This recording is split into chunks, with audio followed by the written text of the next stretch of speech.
آتيناهم الكتاب من قبله هم به يؤمنون وإذا يتلى عليهم قالوا آمنا به إنه الحق من ربنا إنا كنا من قبله مسلمين أولئك يؤتون أجرهم مرتين بما صبروا ويدرؤون بالحسنة السيئة ومما رزقناهم ينفقون وإذا سمعوا اللغو أعرضوا عنه وقالوا لنا أعمالنا ولكم أعمالكم سلام عليكم لا نبتغي الجاهلين إنك لا تهدي من أحببت ولكن الله يهدي من يشاء وهو أعلم بالمهتدين.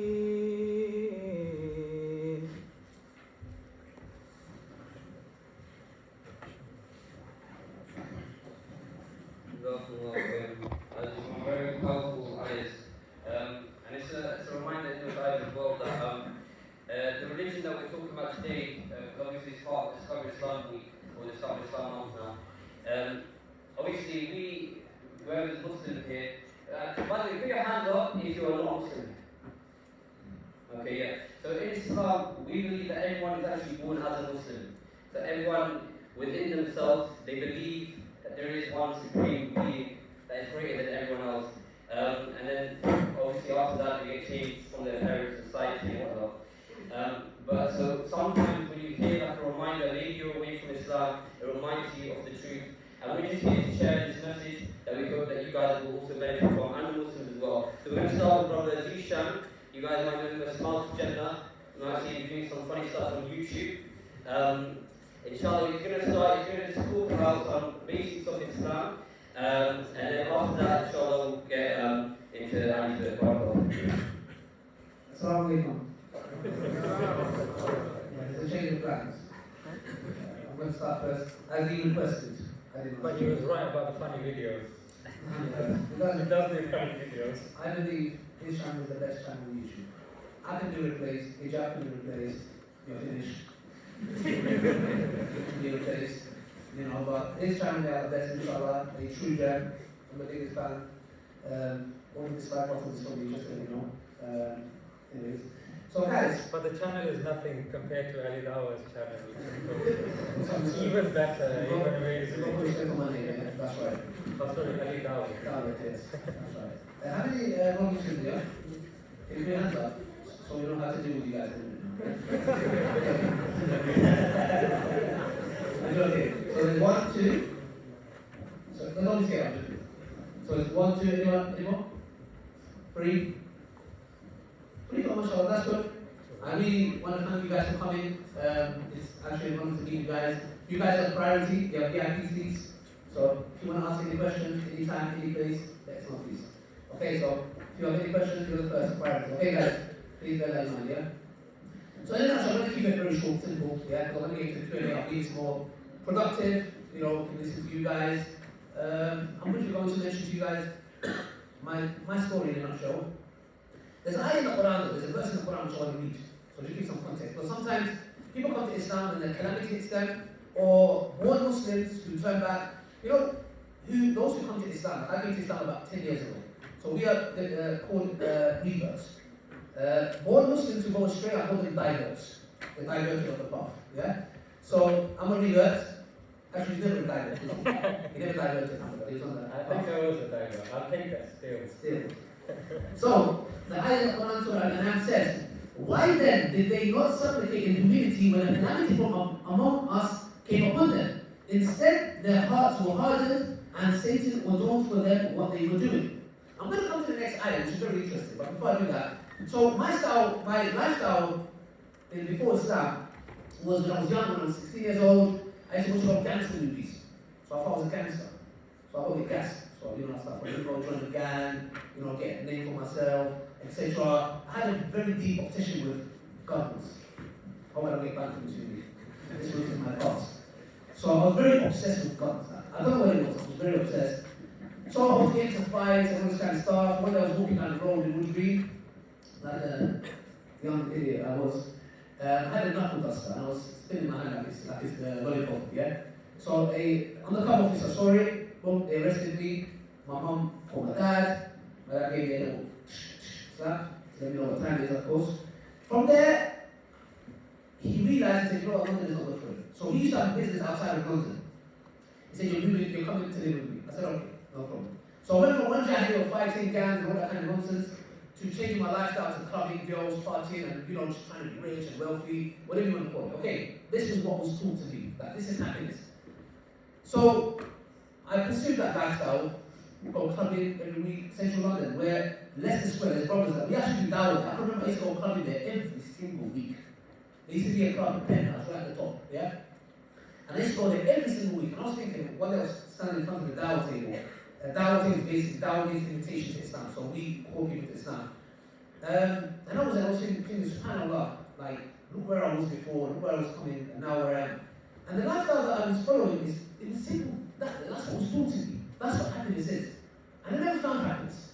And I always mention this, like, for example, when I used to go to clubs, like, I would like to look nice, like, if you might go to the gym. I used to go to the gym, yeah? Not because I want to look hench, but because girls like hench guys. Big shoulders, big biceps, you know what I'm saying, yeah? Okay, bro, so I can see you going to the gym, still. Yeah? So, I would go to the gym to look a certain way, get a certain haircut. I used to get a haircut every single week. I still get to this day. Man and woman still, yes or no? Skin fade as you can see, yeah? So, haircut every week. Work extra hours to live a certain lifestyle that I can't afford. Go clubbing and all this kind of stuff. Holidays, that was my lifestyle. I thought this is what happiness is. So much so that, for example, from the clothes that I wear, now, you know a lot of people talk about, oh, you see these girls sometimes, you know, on a Friday, Saturday, freezing cold temperatures, mini skirt, this much heels, and you think to yourself, are you really wearing that because you want to, or are you doing it because you look good in it? And the question, the answer is very simple. I look good in it. Who in their right mind come out -3, 4 or 5 degrees with this much heels, mini skirt, yeah? So now I was another version, like in the context where I always mention this. I used to have a certain jumper that I believe I look good in. Now you might have this different that. You might think, oh, I'm boss. That's okay.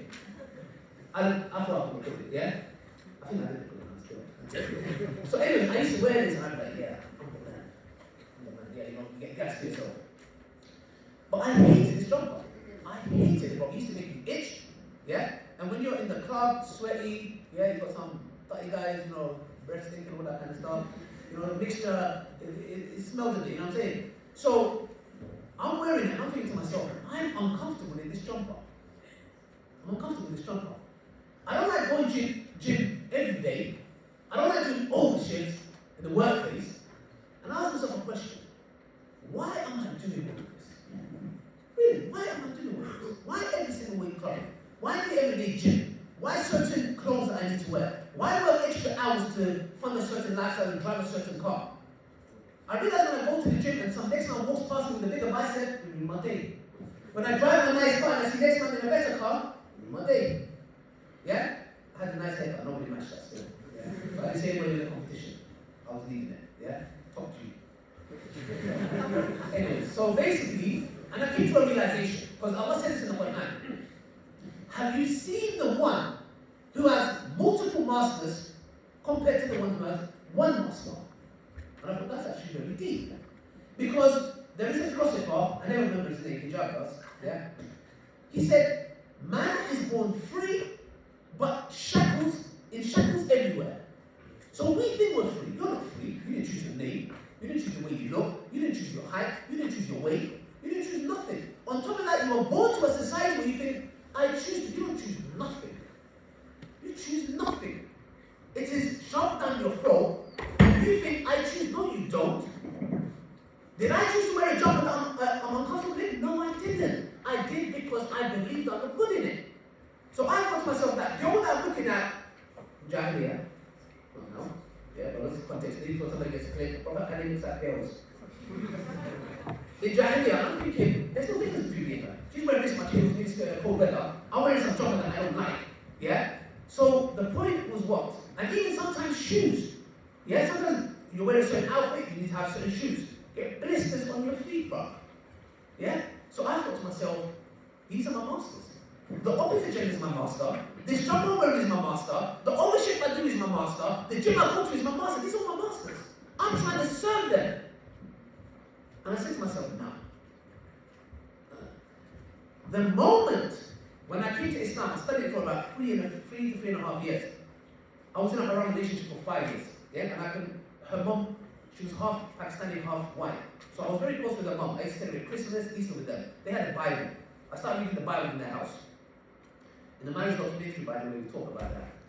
It's coming out, guys. I know it's taking time. You saw the trailer, right? 6. It's coming out. Good things come to those who wait. Lord of the Rings took 10 years. Why are you crying, brother? The first edition was a bit dead still. It was quite bad. It is unreleased. Okay, so we talk about that. In our marriage documentary, we actually, after 30 years, we tried to go find that girl I was in a wrong relationship with. Long story, but you'll see it's that happened. It was a bit peak still. Literally, when you see it, you'll know what time it is. Because I realized what time it was. That's why I got watching now. So anyway, so the point is what? The next ayah in the Quran, which says what? Thereafter, when they were forgotten the advice they were given, we opened for them doors of everything. So that when they became proud of what they were given, we seized them suddenly and they were left in despair. Now, I said to you guys, some people come to Islam or come back practicing either with a calamity or they just think, you know what? They have a realization. There it is. Smart. When I would look at this lifestyle and chill with people who are wealthy and rich, there was one guy I used to go out with. And this guy was once crying. I was thinking, why is he crying, bro? He's got the girls, the cars, he's got everything. He's crying like a little baby. And I thought to myself, bro, I want to be like you. And you're crying. How are you so depressed? I don't understand. Because no, the equation doesn't make sense.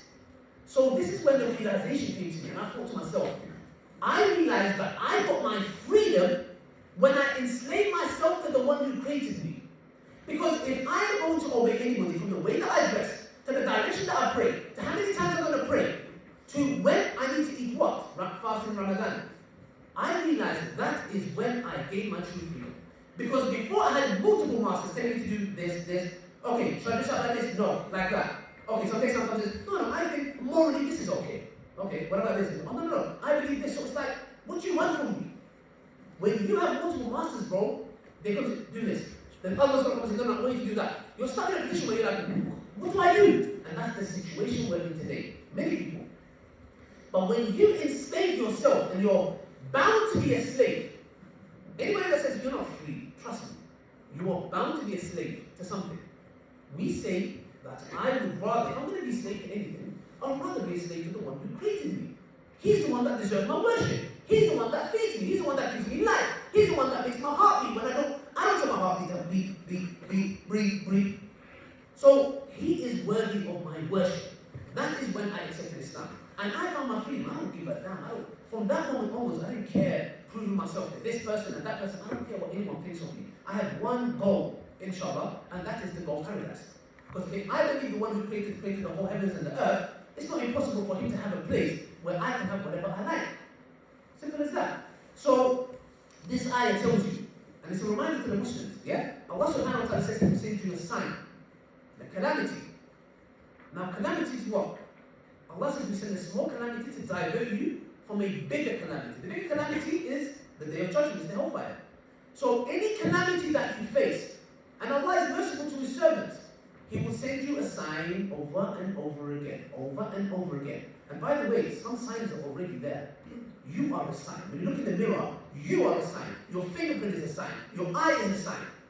When you look around the universe, the star, the sun, the moon is a sign. He gives you one of these signs until you ignore and ignore and ignore and ignore. Yeah? You think you're going to live forever. But what does Allah say in the end of the ayah? And when they thought they were untouchable, we seized them suddenly, meaning it was unexpected. It was unexpected. Allah said so many signs. And to me, that could have been me. That could have been me that I have rejected signs and ignore it, act like it doesn't exist, I want to indulge in sins, make excuses for yourself. And then what does Allah say? Then we open the doors to them. You rejected the signs. You didn't want to know. Even though we said calamities, you still persisted arrogantly. We opened the doors to everything. So you see some of these people who are living a lifestyle, you're looking for overnight lifestyle, for everything. And we think, oh, what a blessing. Oh, that's the biggest curse. And then next thing you know, suddenly, your life is taken. So to me, in a nutshell, that nothing in this dunya, in this world, is going to make you happiness except the remembrance of your Lord. I promise you, nothing. There is nothing you can, look, whatever you have, you can be a rich millionaire, you are going to get bored. You know why? Because God Almighty created us with a program. The program is what? That you will never find happiness with anything except His remembrance. It's as simple as that. So whenever you're chasing, and I used to chase, when we eat bad food, what happens? What does our stomach do when we eat bad food? It rejects it, right? Why do we not see the same thing with our soul? When I used to go party, girls, all this kind of stuff, I was giving my soul the wrong food. And that's why people say, oh, I don't know what's wrong, man. I just want something new, something else, something new. You know what that is? That is your soul starving. Your soul is telling you to give it the right food, which is what? It's creator. It's creator. And the moment you give it the wrong food, it rejects it. And you think, what's wrong with it? Like, you know, I wanted to make up with this girl, and I wanted to go out with this girl, now I'm with her. But it's dead, but it's boring. And I'm going to this car, I've got this car, but it's still boring. Do you know where that's from? Because your soul is saying, I reject that. I want the remembrance of my Creator. I want a relationship with the Creator. That's what it is. And once you give it that food, which many people are starving today spiritually, that is when you will find true happiness. That is when you will find true contentment. And you will find the reason, which is very important, why are you here and where are you going? Very important question. Who put you here? It's a question I ask myself, oh, why am I here? Why is there something rather than nothing? Why am I here?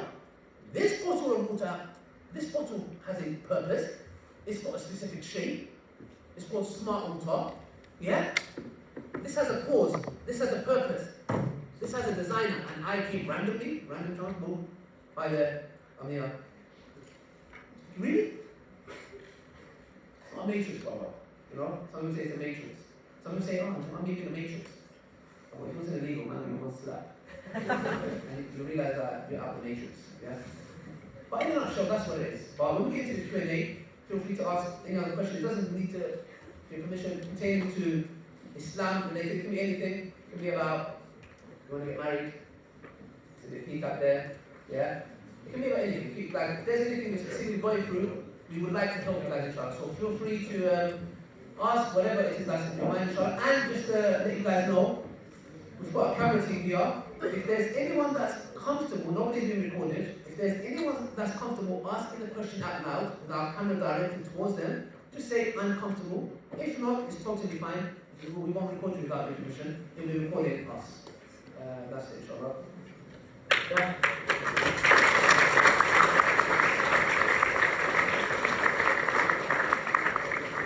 That sounds all well and good, Ali. Zishan, that was for me. Before you get a bit twisted. No, there was a time that was over. Because now the question that I have is, what religion are you? Can I borrow your mic? So you're a Muslim from Islam. But now my question is, I'm a person that's just come here, and I'm like, I don't know which way is the right way. All these religions may pulling me in all these different directions. This guy, handsome looking bloke. I was talking about the one next to him. How do you know which religion may just give up, and just carry on watching Netflix, have fun? Life's about enjoyment, Ali. Mate. I forgot to say mate. Come on, mate. So my analogy normally with this is, it's a very simple analogy, but when you go to the store and you're going to buy shampoo, there's like 15 different brands of shampoo. You don't go there and be like, yo, there's Head and Shoulders, there's Garnier, there's this, there's anti-dandruff shampoo. L'Oreal. No, anti-dandruff shampoo, I mentioned yours. L'Oreal also. Extra Because you're worth it. Okay. So we know which one he gets. But how do you decide? I've never gone to Superdrug and seen somebody stand in front of the shampoo just paralyzed in fear. So much, I don't know what to do, and just walk out in a rut and just angry. I'm not going to buy any shampoo, mate. Had enough, mate. Too much choice. But what it is when it comes to religion, that's exactly what people do. How do you know your religion's the right one, mate? There's so many different religions out there. Well, what do you do with shampoo? I look at the back of the bottle, mate. I look at the ingredients. I look at what it says. That's amino acid 3-4. That must be good for me, mate. Yeah, a bit of that thing, that must be good for me. So you do what you can. Then you go to Hazrat Google, Sheikh Google, whatever. The first thing that people do is just jump on him, get the fatwa, get the ruling. I mean, most of your notes, most of your assignments are done. If you were to give credit in the bibliography as you should, it should be given to Google right at the top. Yeah, Google 80%. Now it's obviously going to be ChatGPT. It's going to be getting most of the credit. But the thing is, just like you read shampoo bottles, let's face it, when it comes to religions that are ancient religions, that actually have holy books, that have large followings, and that actually have survived till today, there's not a lot. There's like 3, maybe 4. 4? I swear you guys have more subjects in A-level and GCSE. It's not difficult. Yeah, so just analyze, see what the arguments are being made. Okay, all 4 of them got holy books. Let me check them out. Let me see what claims are being made. Hopefully you guys are gonna maybe hear some, maybe if you ask for some. But that's what you do. When it comes to your life, we're saying this is something that matters about your life, this world, and in the hereafter, and you pay more attention to a shampoo bottle and decide that's the shampoo I'm gonna buy. That's the barber I'm gonna go to. But there's 7 barbers in your local area. But you make, that barber's right, I've been to all of them, mate. That guy doesn't get my sideburn, that guy messes up my moustache, that guy does, I don't know, whatever barbers do. So it's the same. We take time on Netflix. There's like flipping hundreds of shows. You guys will sit there studiously studying, going on IMDb, rating them. IMDb, most popular series, or highest rated. Oh, Breaking Bad. Oh, Better Call Saul. Oh, this, oh, that. And then you'll be looking, oh, this story sounded. Let me go on the trailer. I go on the trailer. I watch the trailer. Okay, let me check the comments. Oh, the comments are good. Let me ask my friend who watches this. So much for a show that you're going to watch and then forget. So when it comes to religion, that's why I rate the people that aren't Muslims. The Muslims, of course, you've alhamdulillah, and all praise be to Allah, you guys are here, increasing your faith, solidifying your faith, which is even better. The non-Muslims, however, you could have been at home, wasting your life on Netflix. But you're here, you've given this talk a chance. And for that, I thank you and I commend you. And that chant at the beginning, it was actually fun. It's actually funny when everybody, Allahu Akbar, Allahu Akbar. And I was just looking at some non-Muslims' faces and like, so that was interesting. So the Muslims were just saying, Allah is the greatest. Yeah, we say this in our prayer. We just say it with passion, like, yes, Allah is the greatest. I'm not the greatest. I don't have power. Nobody has power. So it's like a thing to relegate your trust to Allah. He is the one, mate. Nothing matters, mate. He's the one, mate. I put all my trust in, mate. Come on. So, okay. So we've said, okay, let's give these religions a chance. Let's have a look. But like sometimes when I go speaker's corner, the rare occasion that I do, I remember one conversation I was having with a nice bloke, and he goes, I just want to have a nice life, mate, yeah? Just have a nice life. Don't care what's going on. Just don't hurt each other, mate. Just have a good life. Just enjoy yourself. And then I go to him, imagine if you're having a nice life, mate. Somebody puts a bag over your head, sticks you on a train, and then you feel all of that. And what's going on? He takes the bag off your head. And then you've got these waiters bringing hors d'oeuvres, and taking the flipping metal thing off, and these little small sized portions in there, it's portions. Lobster. King prawns. King prawns. No, even fancier. Yeah. The fish eggs. Caviar. You have to pretend to like that if you're fancy, innit? Yeah. So you get all of that. And then you're asking the guy, hey, this is all well and good, but where am I going? Sir, please, just have the food. Okay. What's that? This is a program. Let me show you one, sir. Okay, it's very nice. Where are we going? What's going on? Sir, where are you going? What sort of question is this? You're on a nice train, you're enjoying yourself. Relax. No one in their right mind in that situation would be like, yeah, give me the food, mate. I'm okay. Take me anywhere. You'd be like, I need to find out what's going on. So we're in this world, most, let's just say, the people that claim to be atheists or agnostics don't know where you're going. How can you be okay with not knowing where you're going? But is it not worth asking, like, why? Why am I here? Well, if you ask Professor Atkins of Oxford University, if you ask why, that's preposterous. You ask Richard Dawkins why? It's a ridiculous question. It should be how. But that's because science can't answer why. Science answers how.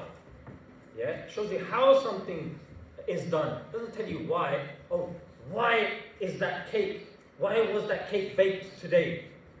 There's an exothermic reaction and the flour reacted on the, combustible fire. Okay, Professor.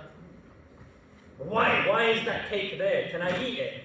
So there was an experiment done. You had carbon coming to get nitrogen. There's an experiment. For God's sake, mate. Why? Why is it there? He's just telling you how it forms. Why is something, if I'm like, why? Look, ask the chef. And chef, I made this for you. I was from the train. Remember the train? I came off the train and I made you a cake, very nice cake. Okay, very nice. Very nice. So now you know why it's there. But you can't do that if you just rely on science. So like Ali was saying, now all you need to do is just have a look around. Yeah, when it comes to the bottle has a purpose. The phone has a purpose, the table has a purpose, the wire has a purpose, Jabi has a purpose. Come on, you. This is my brother. Yeah, this is my sister.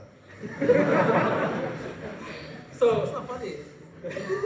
These days, I identify as a chair. So everything has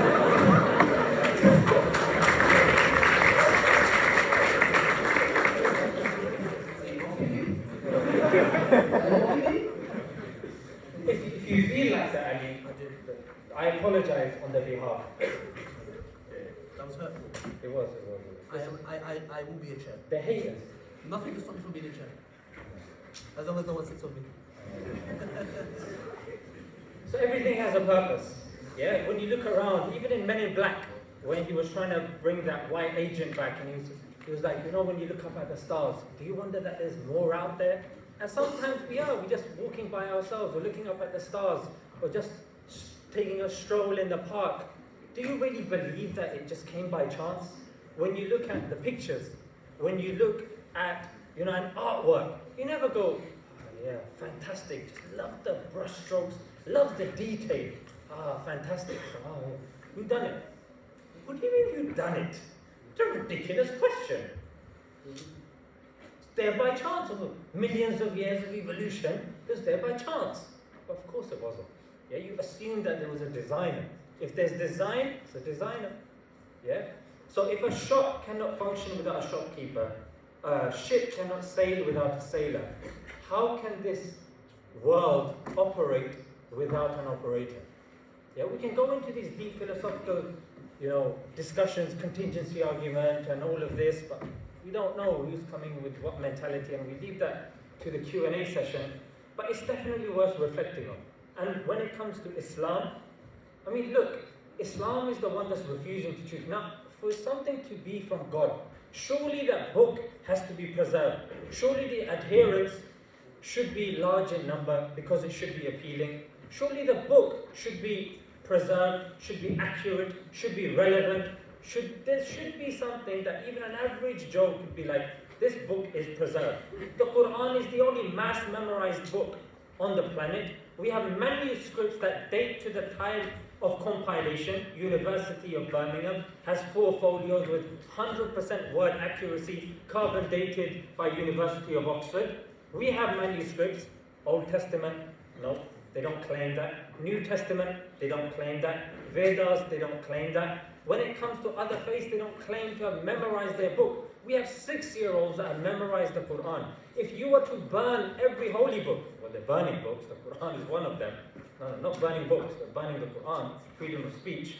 But they're burning it, they could burn all the Qurans, they could burn all of the books, but the Quran is the only one that you'll be able to write out word for word because it is mass memorized. Again, something to the rational mind that makes sense. If it's from God, surely it can't be wiped out. Surely there's something about it. You look and analyze the prophecies of the Byzantines and the Persians, that you can, using primary evidence from non-Muslim sources, you can verify that prophecy using the chronicles of Theophanes. Yeah, and again, I don't want to bore you guys, maybe some of you are interested, some of you aren't, but the point that I'm trying to say is this is what makes Islam unique and special. Put it under scrutiny and it survives. It survives and it lives to tell the tale. You can scrutinize the Prophet Muhammad, peace be upon him. However, his prophecies are there for you to scrutinize. The Quran, it says, produce a verse like it. Find any contradictions in it. If it was a ridiculous text made by someone in the desert, surely there would be videos going viral of people finding contradictions in the Quran and surely producing verses like it. It would be everywhere. Muslims would be mocked. But rather, Islam and Muslims are on the lips of every individual. Every other day on the news, people are discussing about Islam and hijab and stuff like this. However, when you look at hijab, when you look, 4 out of 5 women have been sexually harassed. Yeah? And then question gets arise, oh, hijab, okay, it is making sense. And when you look, people putting their parents in old people's homes. But Islam says, no, value your parents. I get people, non-Muslims asking, do you really think that we owe our parents something? Surely it is their biological duty. So spirituality and purpose and meaning has been taken out of life, and Islam aims to put that back in. Yeah, and this is why Islam is very needed for every single society. And inshallah, God willing, we can, dig into this a bit more in the Q&A. And inshallah, you guys have benefited from this small booster of Ali Dawah. Let's give him another round of applause.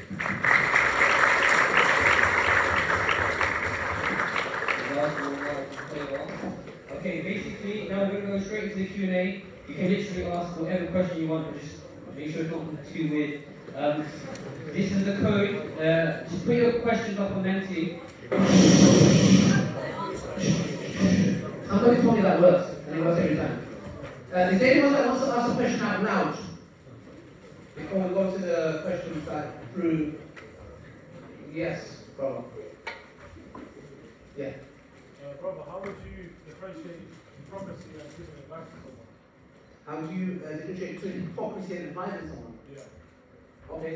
If you mean in the context where, so for example, imagine I smoke, yeah, and then I want to advise someone not to smoke. Is that what you mean? Yeah. Okay. To be honest, it's sometimes shaitan comes and like, oh, look at you, you're smoking, you're hypocrite, and now you want to go and advise someone else. And the person you advise might say the same to you. But personally, it can seem like that, but at the end of the day, when it comes to enjoying the good and forbidding evil, Allah says in the Quran, let them rise amongst you a group of people who enjoy good and forbid evil. This is why we're one of the blessed ummah, because we do that. Other nations forgot to do that. So it's our duty to do that. It's better if you was not doing the act yourself, but this shouldn't stop you, because Allah doesn't say, let them rise amongst you a group of sinless people to go and enjoy good and forbid evil. Because none of us are sinners. So therefore, I would say, it's from shaitan. As long as try your best that the individual you're advising, they don't know that you're doing the same action. And even if you're just saying, you know what, I'm doing this action and it's harmful to me. I'm trying to stop it. Maybe let's try to stop it together, or maybe give you tips, or do you know what I'm trying to say? Let the conversation go in a way where you're saying to them, look, I'm suffering the same sins, but if we can maybe together, obviously, you're speaking to a sister, hopefully, yeah. Sister, let's together maybe stop the sins, yeah. Okay, if you're speaking to a brother, okay, so you tell the brother, you know what, look, we're both smoking, etc. Like, let's work on this, let's have a, whatever it may be, let's have a schedule, whatever it may be, make cards so we can, do you know what I'm trying to say? So I would say in that manner, do it. But even if that's not the manner, ignore shaitan, making you feel as if, oh no, look at you, hypocrite, because he just wants you to indulge in a sin, and maybe that reminder that you give to that person, maybe stop it. That's all. So, do you have any questions here? Yeah. Any questions? Let's do crowd questions. No, let's go. Let's go there. Let's go some here, some there, some here, some there. Let's get one more here. And then, okay. So take it from the sister side before somebody says, look at this brother, keep picking the brothers here. Yeah, there you go, sister. So don't. There you go. Yes, sister. I just have a question. How did you deal with detaching yourself from this life? Because obviously it's being temporary, and you also like to work. How do you maintain this detachment, and how do you put your faith in Allah subhanahu wa ta'ala? Because I personally am struggling with that, and I'm just curious about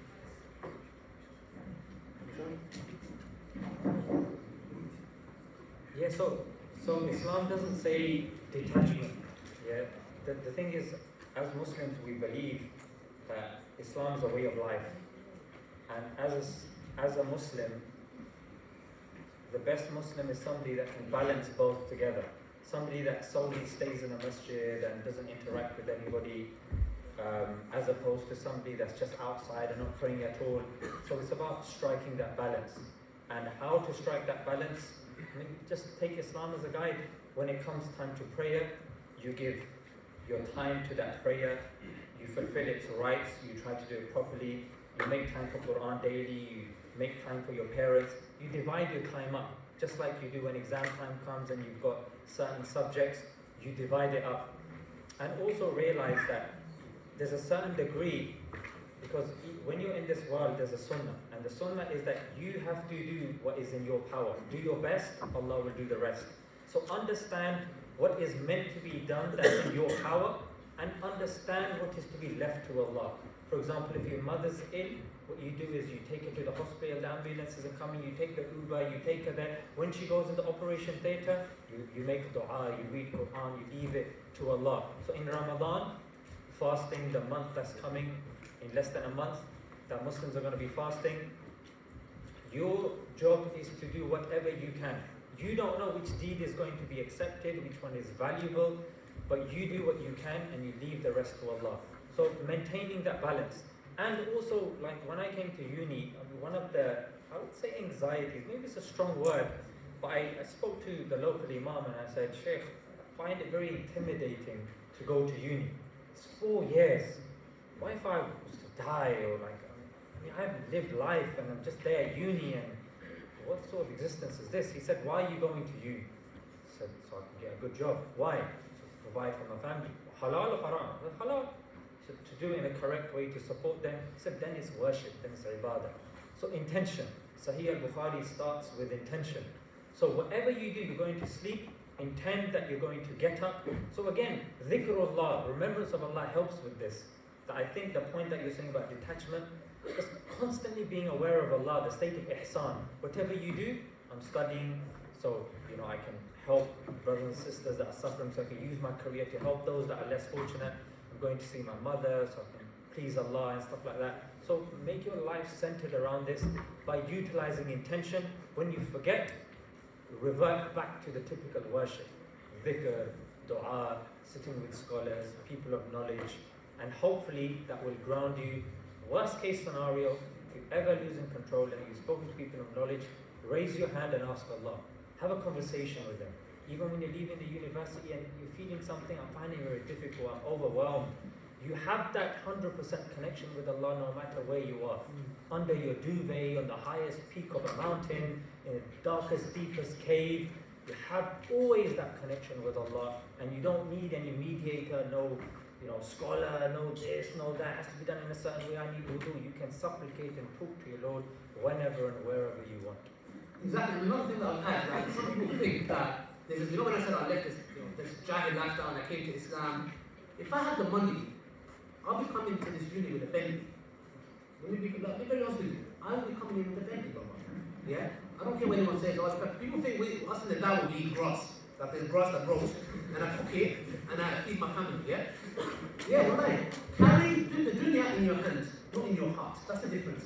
So, I personally, you know me, I'm not money motivated. I'm not like someone I've lived that kind of lifestyle, and I don't want it, but I'm disgusted by it. I'll be honest with you. However, if, for example, argument's sake, if I was to start a business today, and it popped off, bro, you see Ali Dawah in a Rolls Royce. Come to get right, still in the back. Yeah? Bro, it's like that. So carry the dunya in your hand, not in your heart. So this doesn't mean that, some people think that you get ripped clothes and you sleep in, inside the oven or... On the date leaves. Yeah, but in the oven, bro. On the date leaves. Not that it's oven. In a mud hut. That's right. They have this perception like this is what Islam is. No, it's not. So sorry.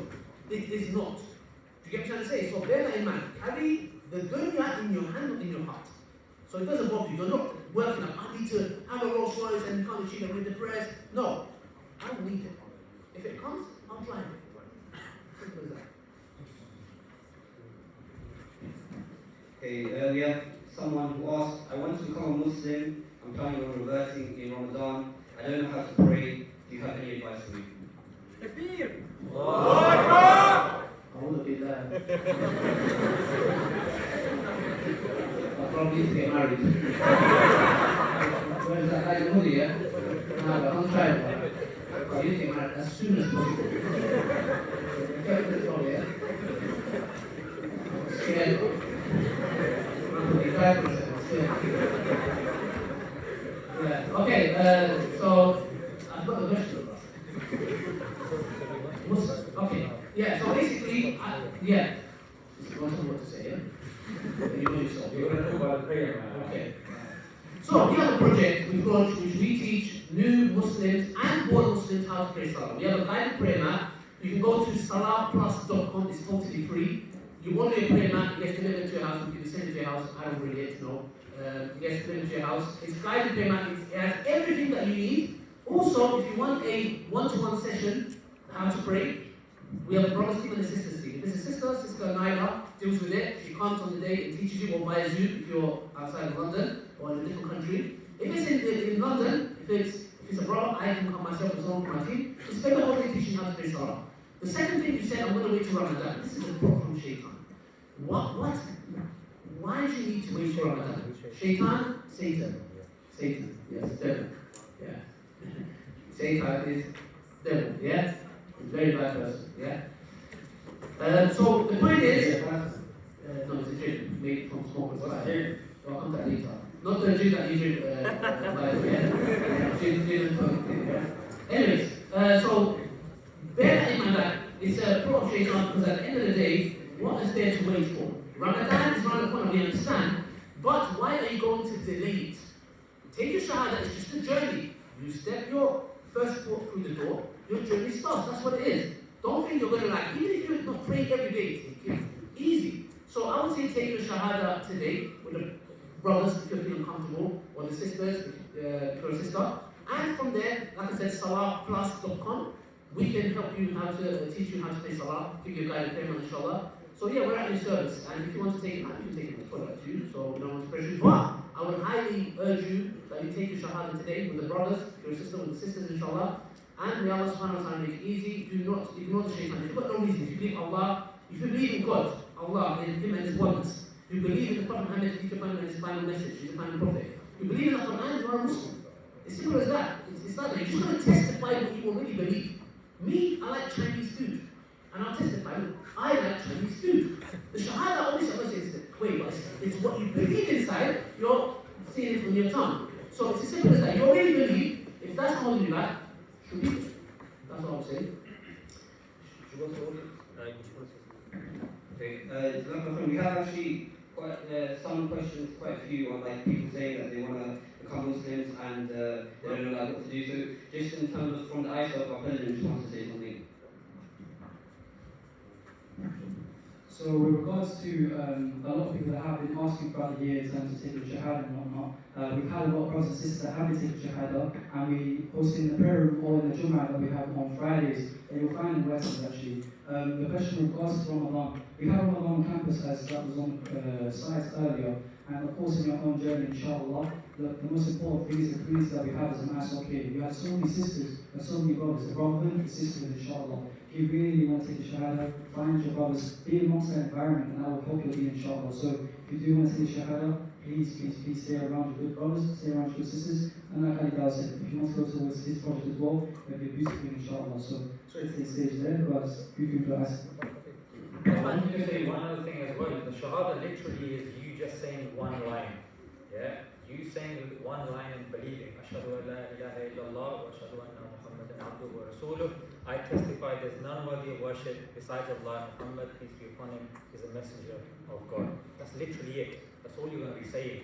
It's not like it has to be done, this many people, and there's candles and incense and the lights go dim and people start floating, and it's simple. Like you could even, if you said, you raised your hand and said, I want to do it now, we'll bring you up and you could just do it now. Yeah, because the thing is, the journey is the journey that you've made already. You've done the hard work. Now it's just you're proclaiming it. Like he said about the Chinese food. Loves Chinese food, apparently. Chicken and black. Even though you love Somali food more, but Oh yeah, Somali food.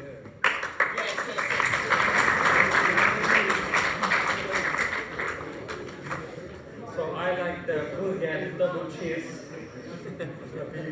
So that's all it is. You can literally take it tonight, you can take it on the stage, you can take it with Widi, you can take it with the brothers, you can take it with somebody here. Like it, the main thing has actually been done, so don't think that it's something unreachable. Can you guys hear me like this? I don't want to use the mic.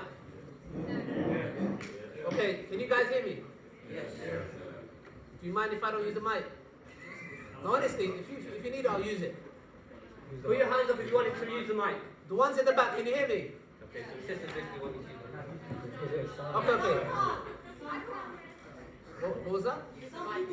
Oh, okay, sorry. Okay, Alright, that's fine. It sounded like you suck. Can you hear me? You suck. Okay, that's fine, sister. This was one of my interview episodes. Okay, question from the audience. We did one for one sister, one, I don't know. So Ali, in today's society, divorce rates going through the roof. Yeah. What advice can you give to us fellow Muslims that looking to seek marriage within the next few years? You know what? That's a very, very deep topic. I'm actually working on. Don't let me talk again. Don't let me talk again. So the question is, there's a high rate of divorce happening. What advice would I give to the next generation? This is a topic where it's something like I've seen it. Yeah, I've seen it with close people, and it's happening left, right, centre. I'm working on 3 projects to combat this. Number 1 is the Big Truth Show that we recently launched, which is a podcast with a group of panel of sisters and a panel of brothers, and we talk about this issue to understand each other better. Most of the times we have feminism indoctrinating our households.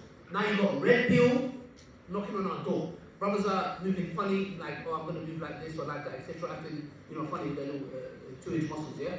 So, and then you've got the feminism that's attacking our sisters, the household, etc. There's mad stuff happening. So there's 3 projects I'm working. Number 1 is the Bitter Truth Show. Number 2, the marriage documentary, which pertains to this. Marriage documentary is actually my pursuit of getting married. So it's my journey, the ups and downs. From the beginning when I first accepted Islam, to having no money, being broke. There was a sister I wanted to marry, didn't work, so I was broke. I said, listen, I ain't about that life of, getting to know. I've got no money, masalama. Like, there's no reason for us to talk. So I talk about my journey. However, I do kind of delve into marriage in itself and divorce and all that kind of stuff. And then I'm launching an app which is not a matrimony app. It is not. It's an app that develops single Muslims into the marriage seeking process. Because nobody equips you guys. Go get married. To who? Just find somebody. Okay, or we know somebody. Or someone. And it's all, and the ones the parents pick, we should trust and respect them. But it's like, what do they look for?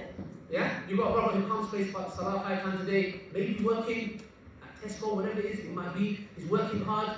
You've got next one who pulls up with a Rolls Royce, no Salah, nothing. He's going to look after my daughter. There's many problems actually. So I'm working on these 3 projects to combat this. And if you see it, I've shifted my dawah from speaking squad, which I am still doing, to focusing on this. Because if the family unit is going to break down, bro, everything's going to crumble. And we see that in the West today. There are men in America who are traveling, they're called passport bros. They're bouncing to different countries to get married. I even see that phenomenon today with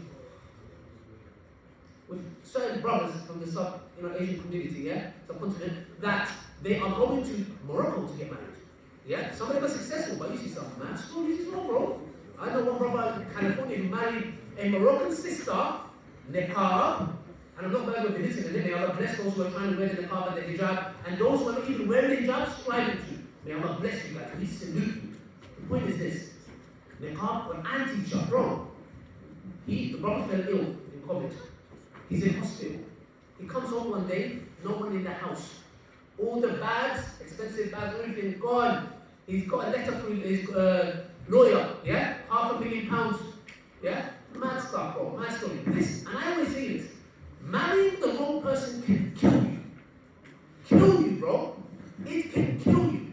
Marry the wrong woman or marry the wrong man, Jannah, bro. Come we do Jannah pray over you. No wrong thing, yeah?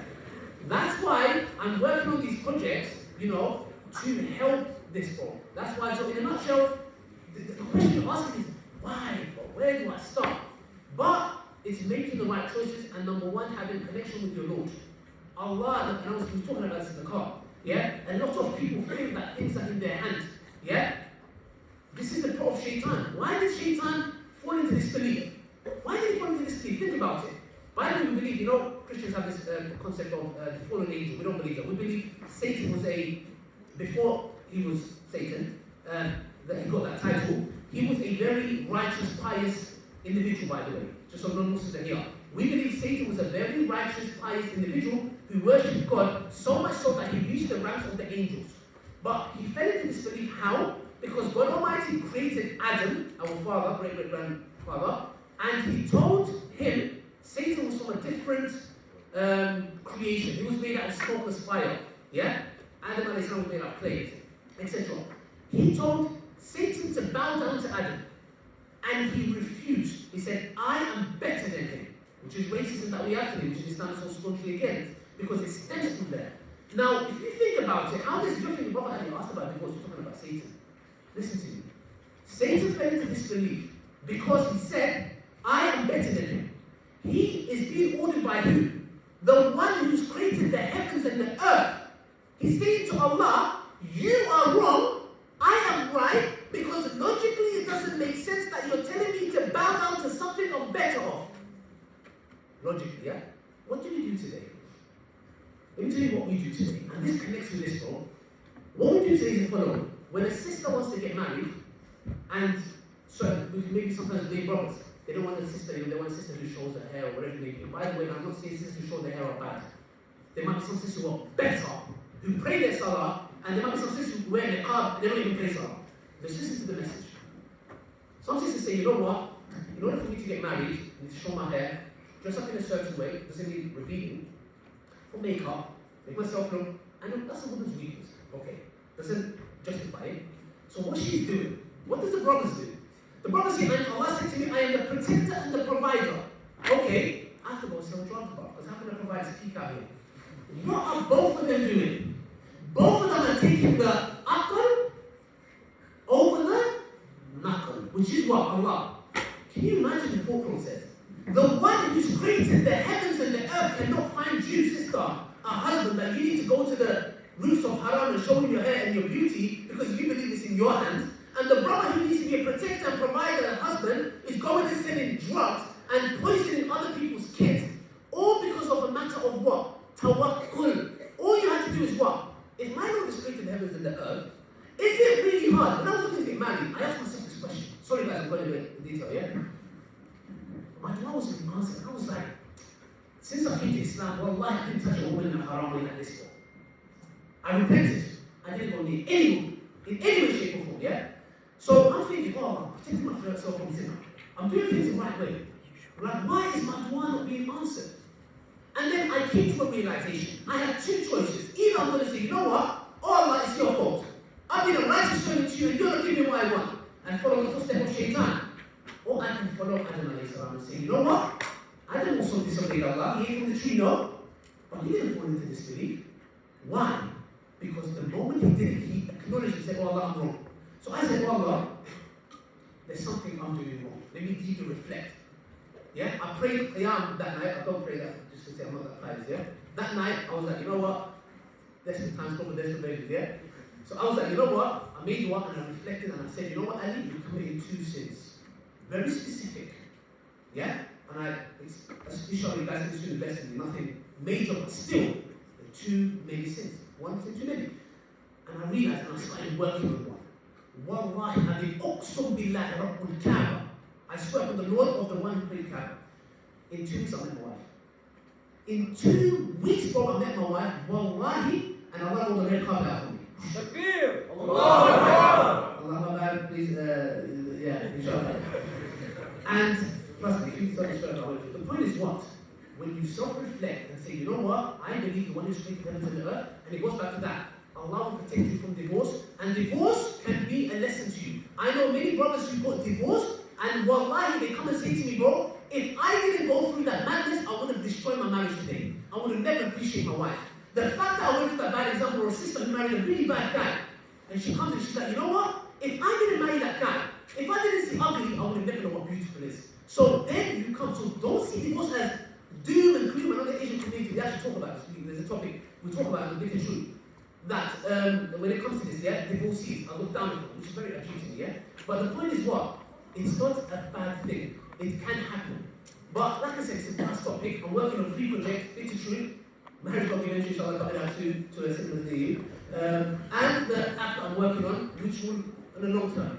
Oh, sorry, I got time. I'll ask a question. Okay. Let's take one minute. Okay, you mentioned that feminism is a problem. Why do you see it as a problem? It's the root of all problems.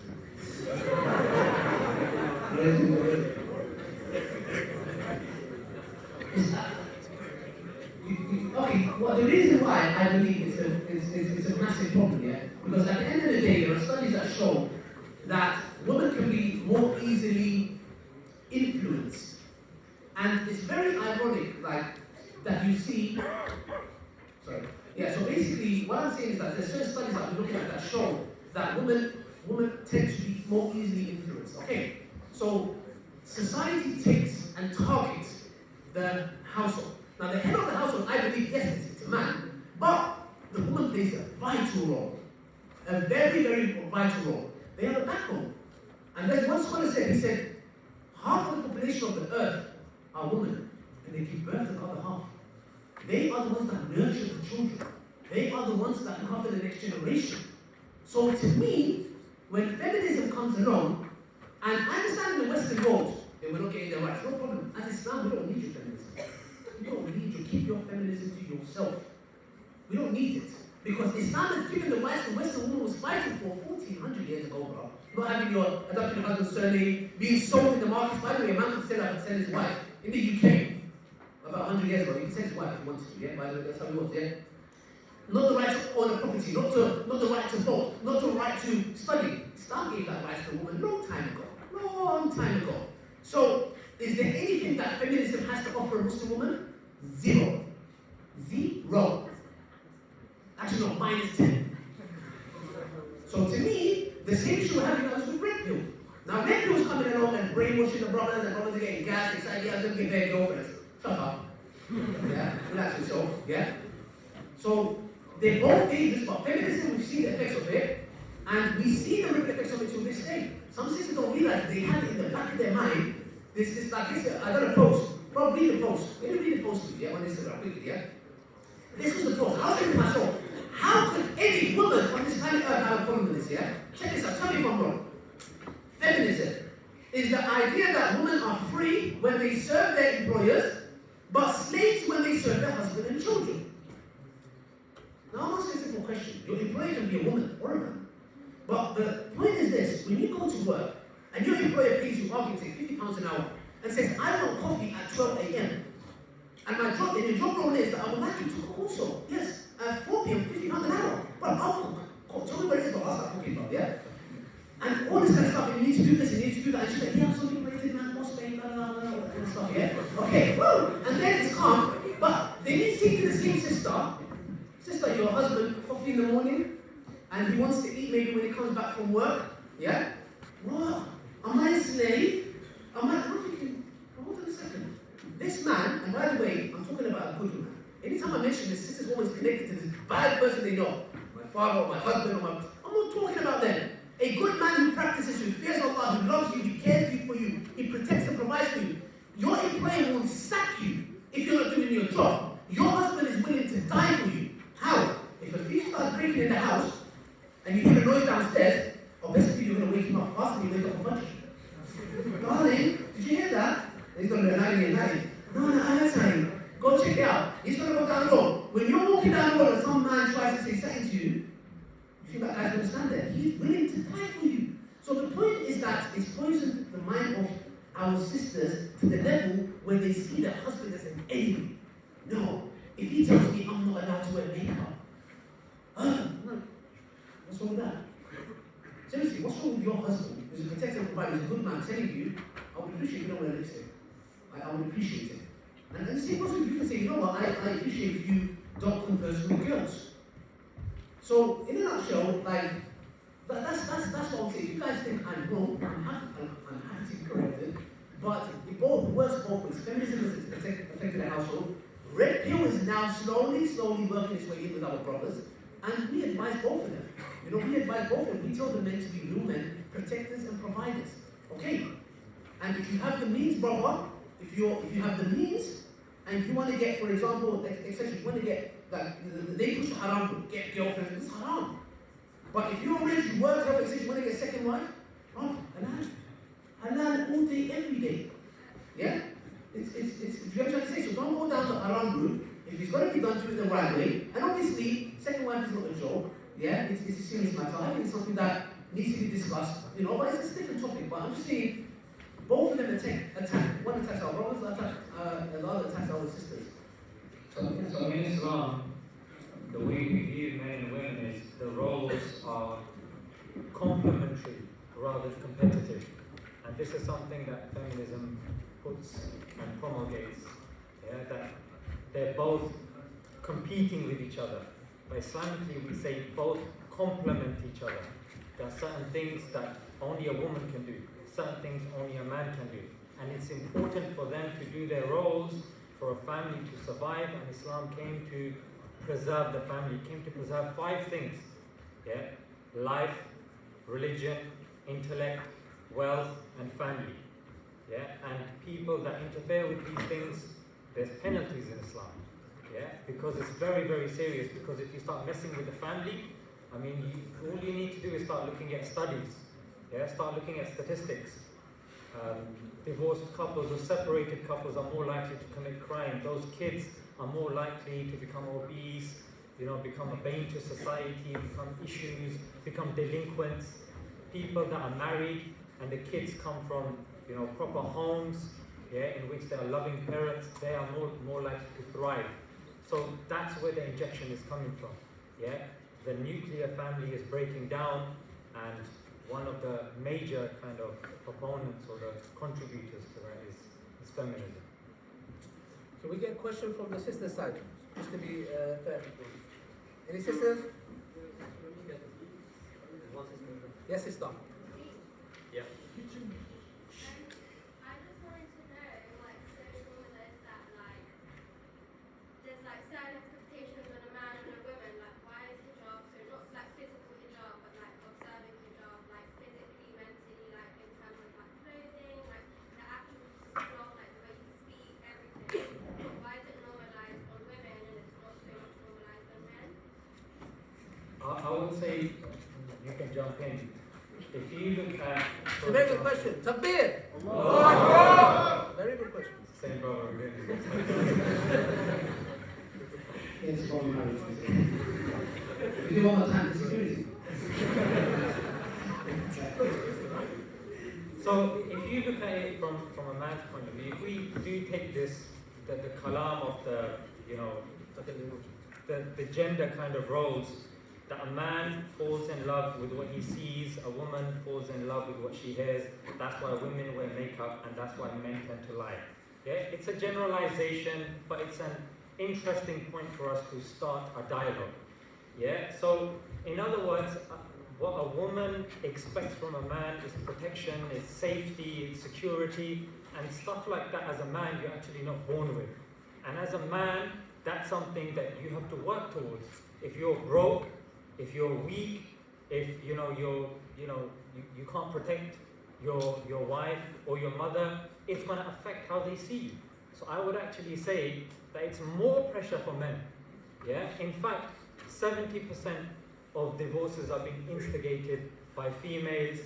Even on apps, it's only 5% of the time that they're, swiping right. So when you look at the way kind of things are going, I would say men are having to compete more.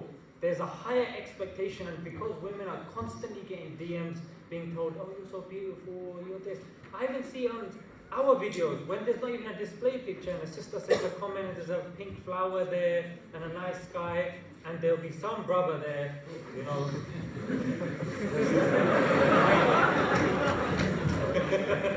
Takbir! That brother.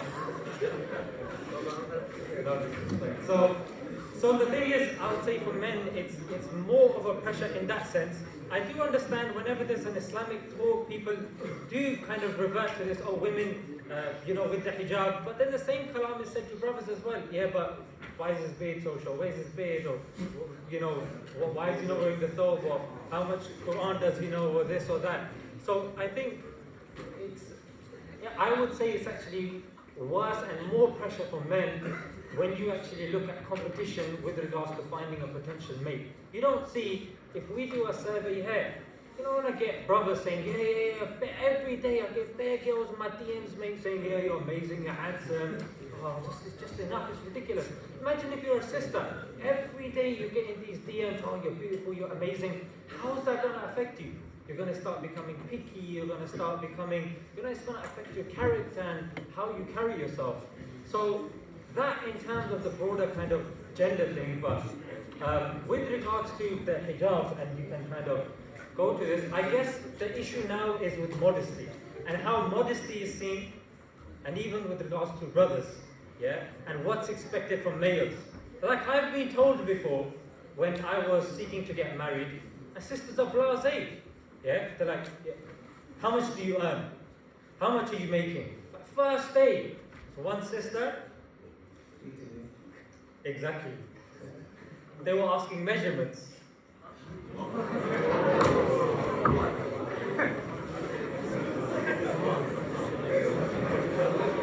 But if they were asked, if I started asking for measurements, brother, you make YouTube videos. I'm going to record this. La hawla wa la quwwata illa billah. What is this, brother? But when it comes to, I was just joking. It's alright. I was shocked. Wallahi, for 24 hours,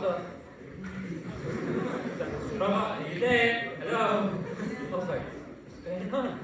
So some of the stuff that's expected for us, you should see some of the questions brothers are asking standard.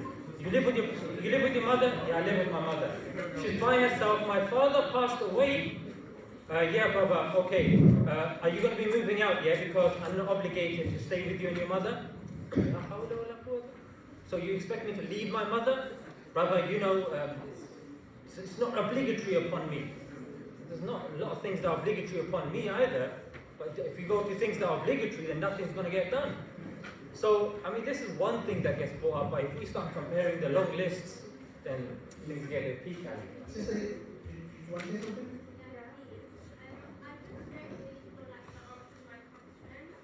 Say that again? I just don't really feel like the answer my question. Can I add on to it?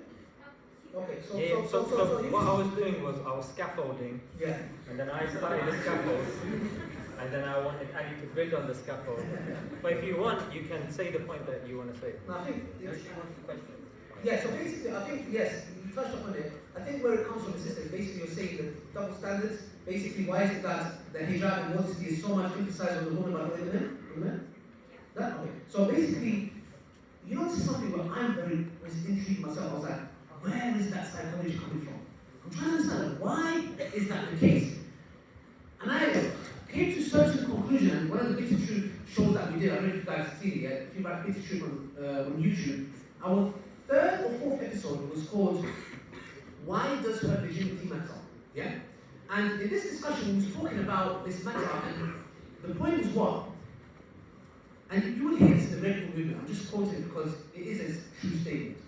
A man judges a woman by her past, and a woman judges a man by his future. This is a true fact. I know the radio will use it. I'm not using it because I'm lazy. You see, it is a fact. So how this ties into what you're saying is you need to understand as a woman you are born with value. You are born value. As men, we need to work for that value. So, if you see on the road, like for example, sometimes when two people are fighting, yeah, the other would insult and say your sister or your mother or your daughter, da da da da da.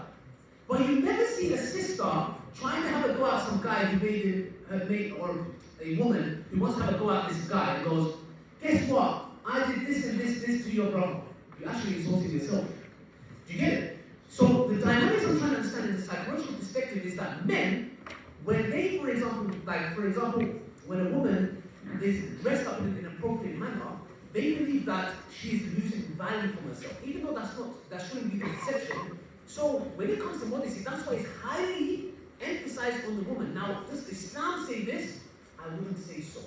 Islam's modesty, for example, when the Prophet ﷺ was sitting, Uthman was known for his modesty, shyness. So to say that modesty is just for women is pathetic, and this is not from Islam. A man should be modest.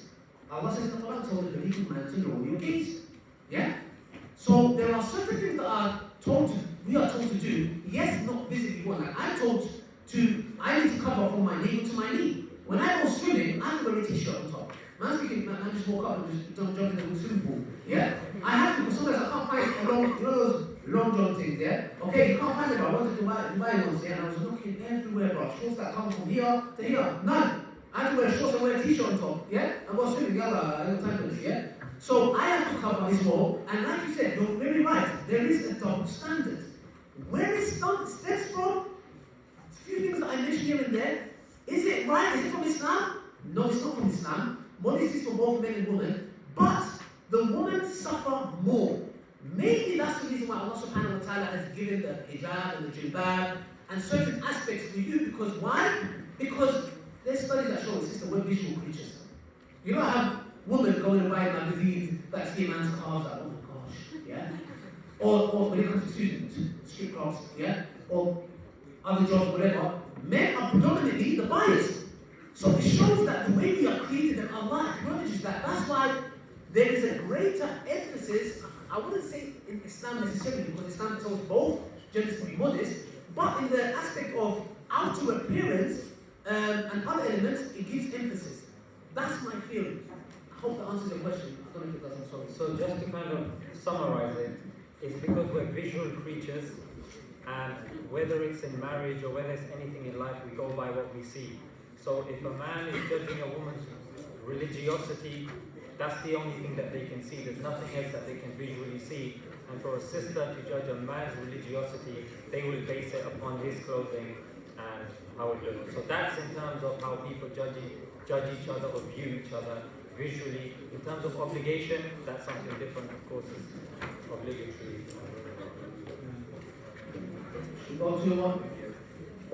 I just wanted to add on to that as well.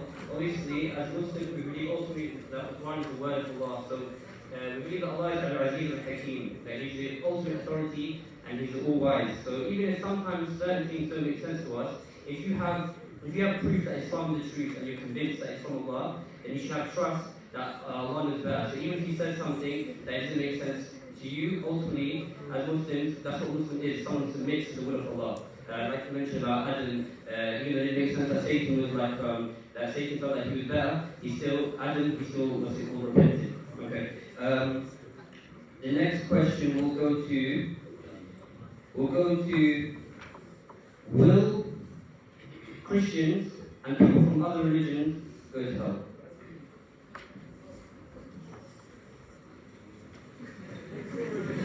I need to feel for my teacher.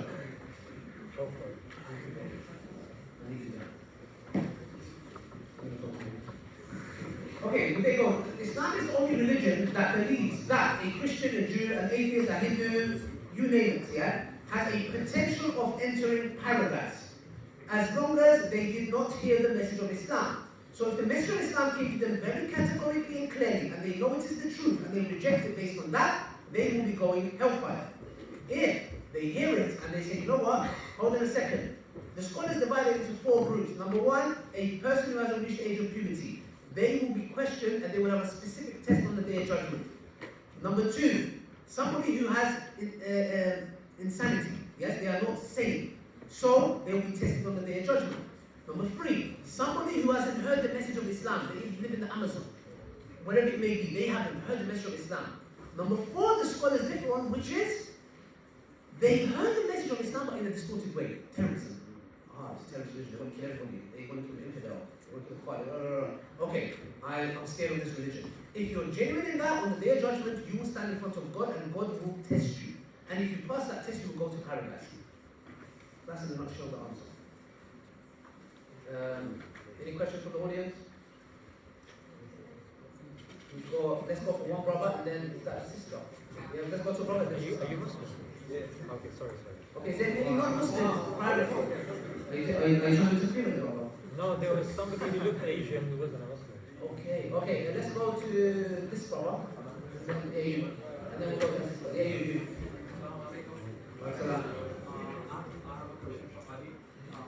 The marriage documentary is coming out soon. Yes. So I have a question for you. As you said, right, you converted to Islam, right? And Say that again? you converted to Islam. Yeah. So before that, you used to go partying and all those things, right? Yeah.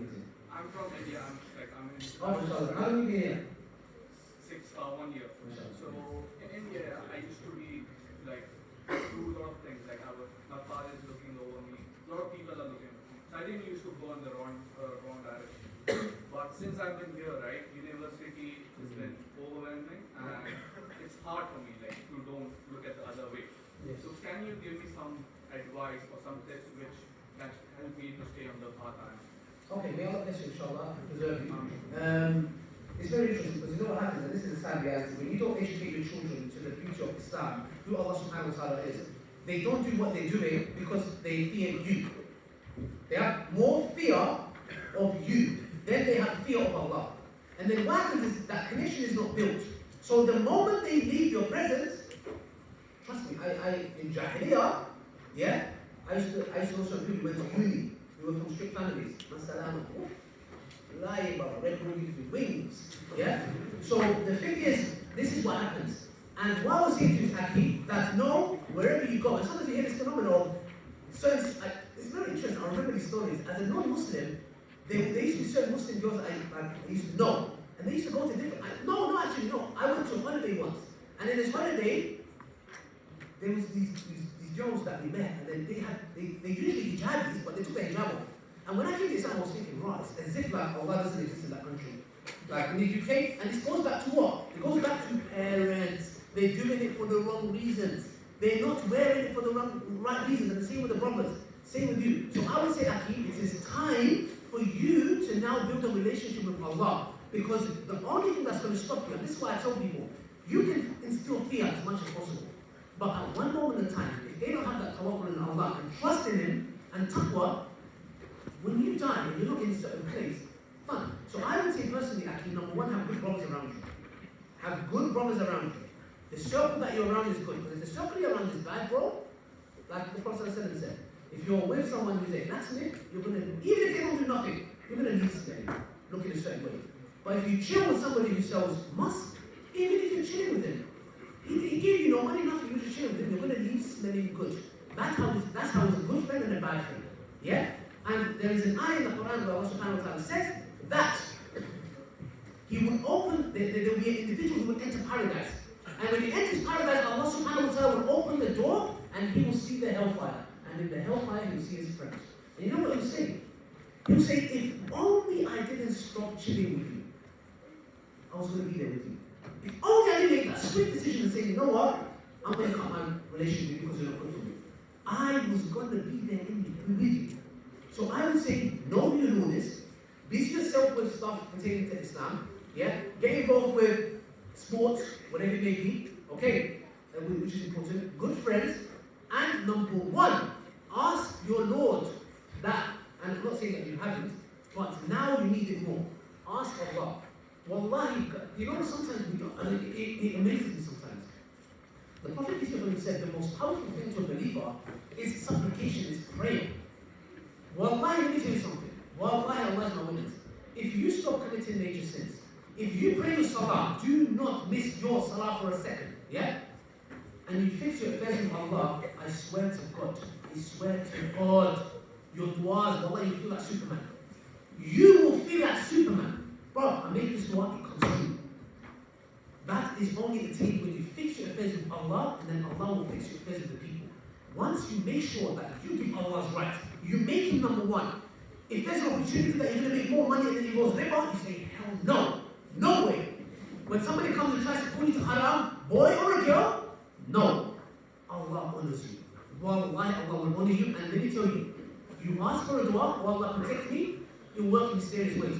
Before I share this with you guys, before I came to Islam, actually when I accepted Islam, and before I came into the Dawah scene, yeah, wallahi, I feared I'm going to go back to my Jannah and girls party. Wallahi, I was a new Muslim, 6 months in, and I was scared. Wallahi, I can remember crying. I was like, I don't want to go back to that lifestyle. I hated it. I hated it, bro. Wallahi, I hated it. And I hurt a lot of people. I said, oh Allah, please, and Allah says in the Quran, if you fear me, I will give you a way out from places you can never imagine.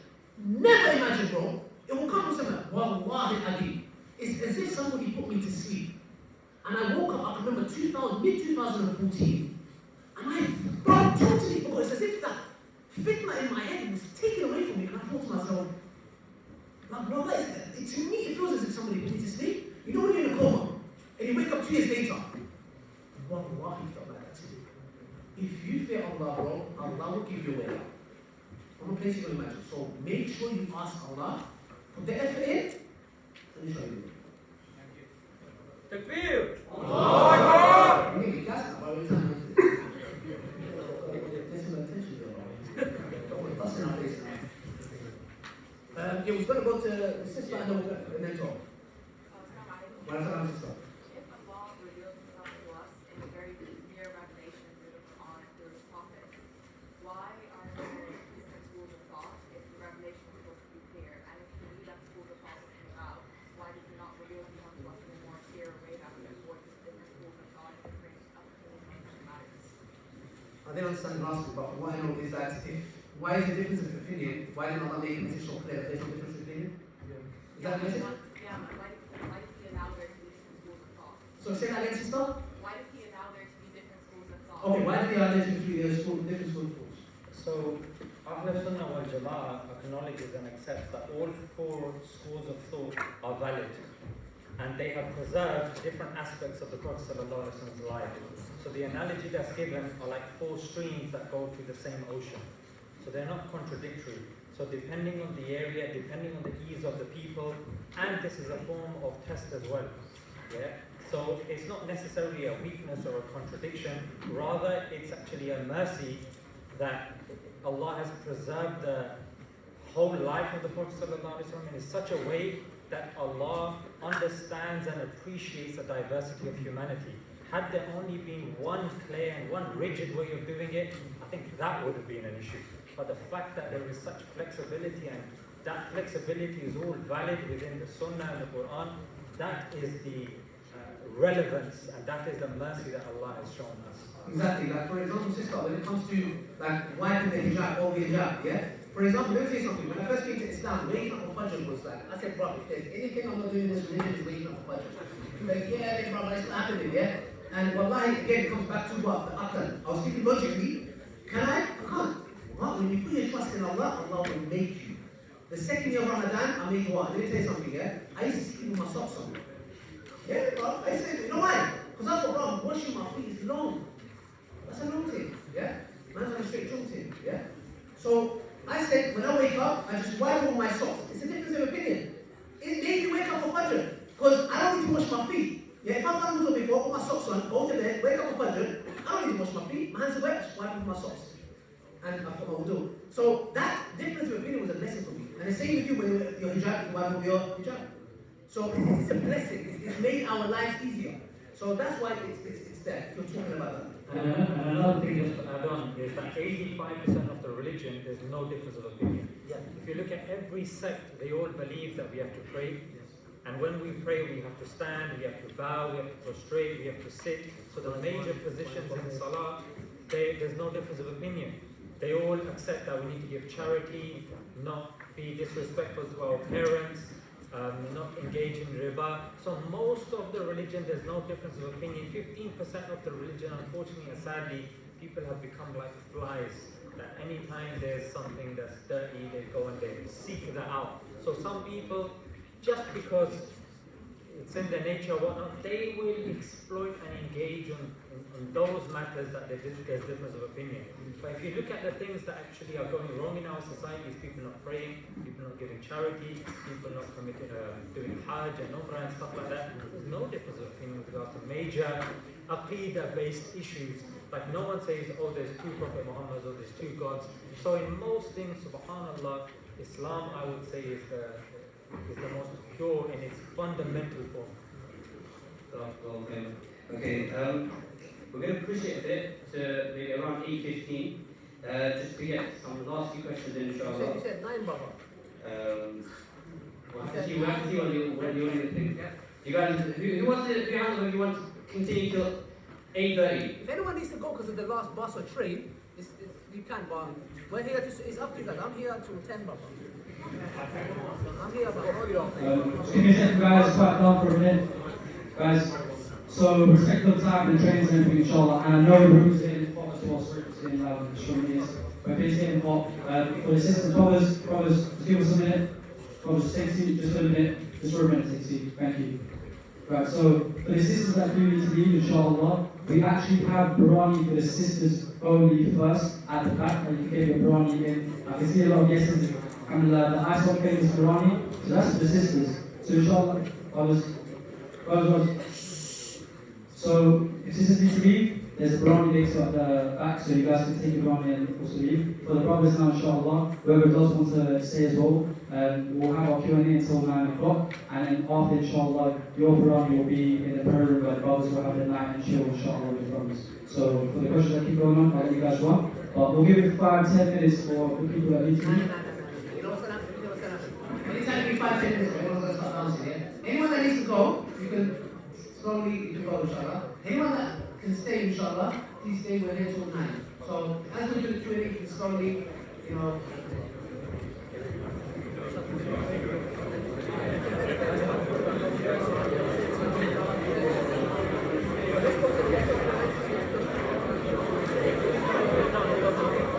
Okay, next question. How do I stop an endless cycle of sin and repentance?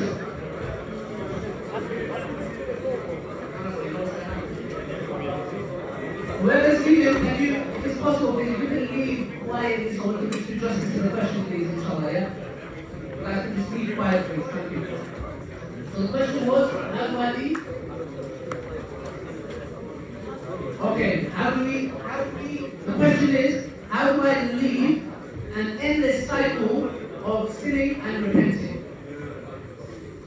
Okay, so to be honest, the hadith of the Prophet Muhammad, you said that if mankind was not to sin, Allah subhanahu wa ta'ala will destroy them and bring forth another nation that sins but repents.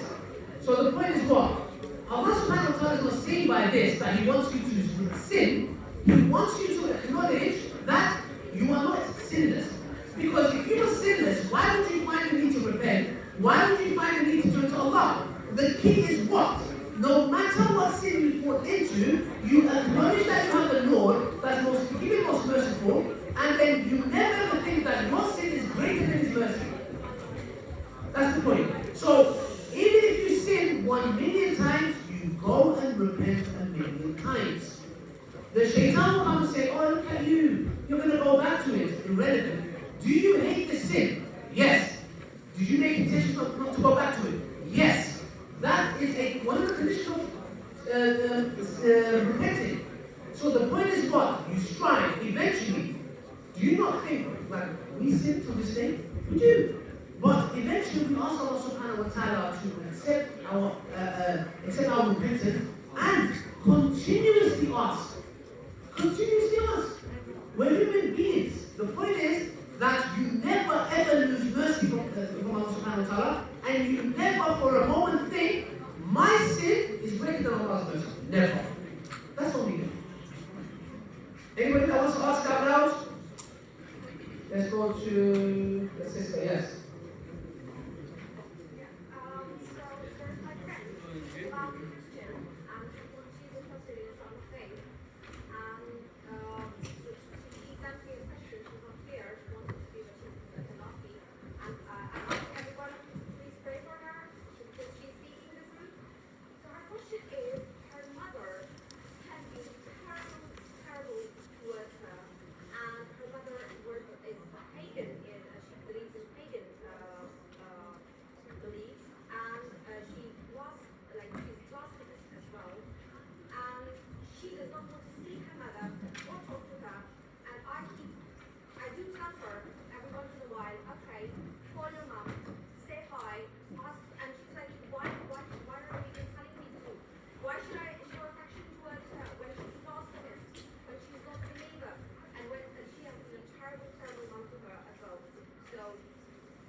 can give your answer as a Muslim to her, and but the thing is, if she's a Christian, then she has a different set of values. But as a Muslim, that's why I'm saying, I mean, as a Muslim, you could say, look, in Islam, we value the parent.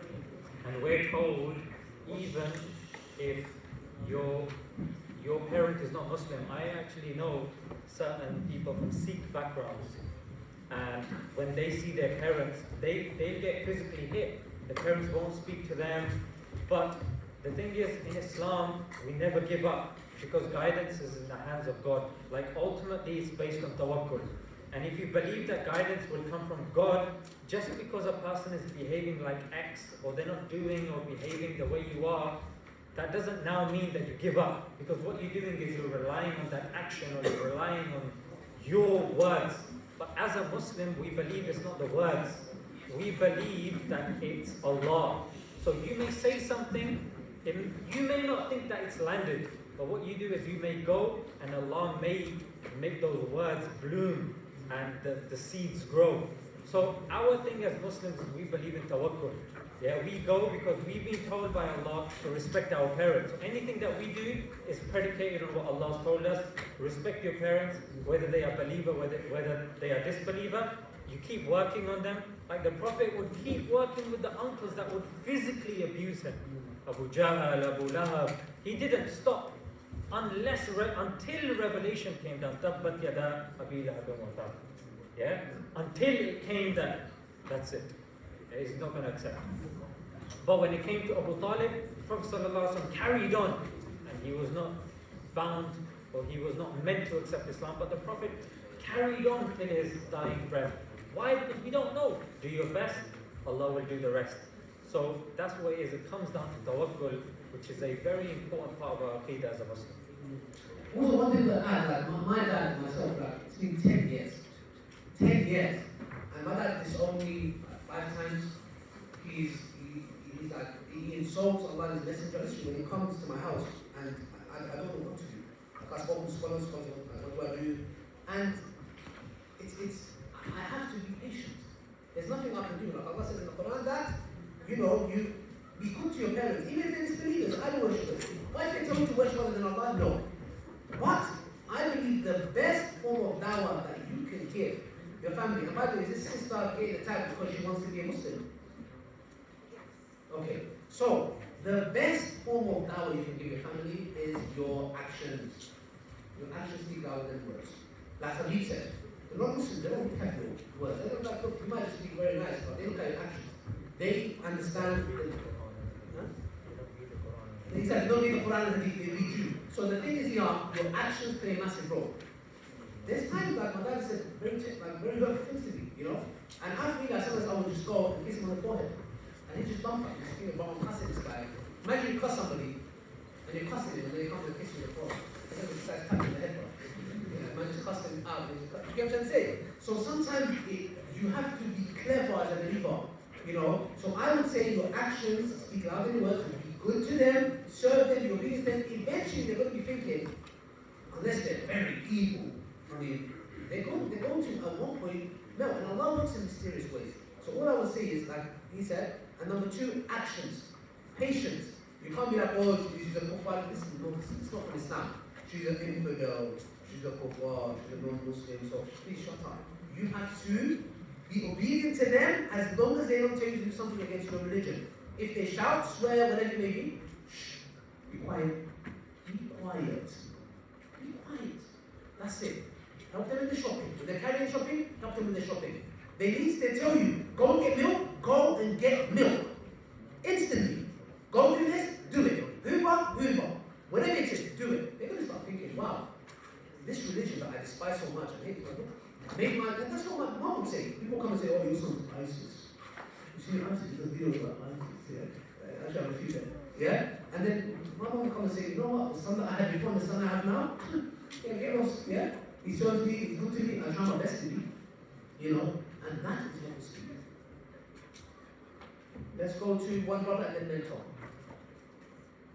Any brothers or sisters? You pick. So, the brother got boyed out last time, so... So because he's Asian and Asian. What makes you think he's So you Asian? don't think the Turkish ones are Is it because he's Where you Arab? from? Where you from? Uzbekistan. Uzbekistan. You don't think up to Uzbekistan, brother. Okay. Where are you from? There you go. Okay. Oh. Okay, what's you then? Yeah, Assalamu alaikum. So, I have a friend that is Muslim, but he wants to convert to Islam, and he asked me a question that I couldn't answer. And the question was, how did Allah speak to Moses from a burned tree when it's not spirit? We don't believe the Muslims. The Mufassirin say that it was the angels. There is an opinion. As far as I know, that it wasn't directly Allah subhanahu wa ta'ala. Yeah, as far as I know, if I'm not mistaken. So from there, as far as I know, the tafsir of it is that there is an opinion that it was the angels speaking, or something along those lines. But what I'll do is, if you can wait after, there is an article that I'll send you which breaks it down properly. I'll send it to you, and then I will expect you about the show. So, I have a question. Basically, if you're in a haram relationship and you have the intention to marry, what should you do? Okay, good. So this is very common. If you're in a haram relationship and your intentions are to get married, the shaitan will never come and say to you, your intentions are not to get married. You know what I'm trying to say? I'm talking in general, by the way. I'm not talking like, I'm speaking in general, yeah? Is that shaitan will come and, the shaitan's biggest trick is that you're going to get married anyways. Yeah? And actually in the documentary, the marriage documentary, we interviewed two sisters who attempted suicide. Two of them. One of them, I tried to speak her out of it. I couldn't, alhamdulillah, she didn't lose her life. We interviewed both of them. And this is what happens. Shaitan comes and says, you guys are going to get married. And they say, you know what's the biggest thing? This sister that I was talking about, she was actually engaged. Bro, they planned out the wedding dress, the wedding horn, everything. The guy backed up. Do you know why he backed up? Because she's thinking, we're engaged. And this all goes back to, remember I mentioned why Shaitan fell into disbelief. You guys remember that, yeah?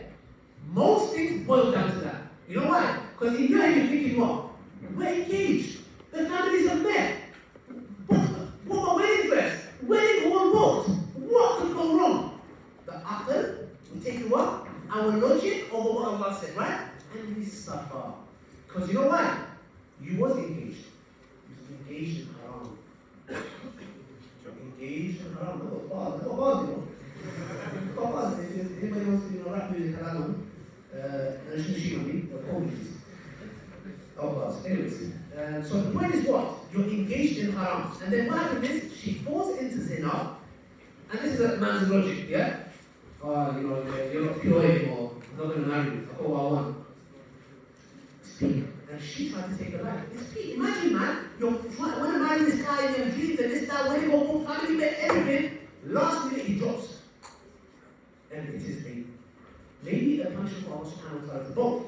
Because him doing that, well, I don't think he's going to get away with it. Because Allah's going to, in the social aspect, yes, it's sadly worse for a woman. Socially. But in the sight of Allah, brother, it's going to be for you. Allah will make you suffer one way or another. So, in a nutshell, what I'll say is, well, this is the prop shaitan. Till the guy does the nikah done, 0. You do not let your guards down. I don't care how handsome he is, but maybe some other sister will marry him.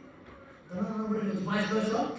You put your trust in Allah, not your aql. Not, I think he's very handsome and he's this, that, that, that. You don't think it's good for you. Actually, it's good for you, just because he has money. Just because why? It all goes back to what? Taking our logic over what Allah said. If only we followed what Allah and His Messenger said, we would never have these problems.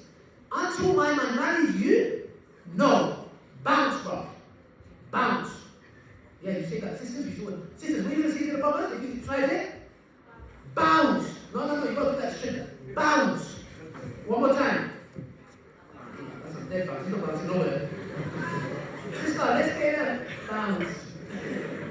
You tell him, bounce, brother. See you later, man. You mad, yeah? You stick on it straight away. Do not. Anyway, because you know why? You guys will suffer in the long run. Because there's even studies that show when a woman gets involved in intimacy, and like I said before, if you've repented, alhamdulillah. Yeah, nobody say nothing. But it has an impact on bare bonding. There's studies that show this. So don't do it. It's not worth it. And this is from Shaitan. We're going to get married. Yeah, okay, no problem. We're going to get married. If it's meant to be, we will meet. It's as simple as that. Remember that sister said I was going to marry at the beginning of the documentary when I was broke? Yeah? I said to her, look, we're going our separate ways. Yeah? I was interested. I want to speak to your family. Now I realize I'm broke, I have money, no contact with you. If we're meant to be, I'll see you in about a couple of years later. Because if it's meant to be, Allah, the whole dunya can't come to stop us. Yeah? And guess what? I didn't end up marrying her. There was instances a couple of years later, we tried to get to know each other again, like family, this, that, etc. Problems were arising. Cut contact again. Tried again. Cut contact again. Then I realized, you know what? Alhamdulillah, you know why? It was not meant to be. I'm protecting myself. I'm protecting my heart. She protected her heart. Win-win, bro. It's as simple as that. But you have to be patient. Allah doesn't work on your Amazon Prime Flex. I own the Amazon Prime. I don't like it. I send it back. Fast hand drives, fast cars, fast food.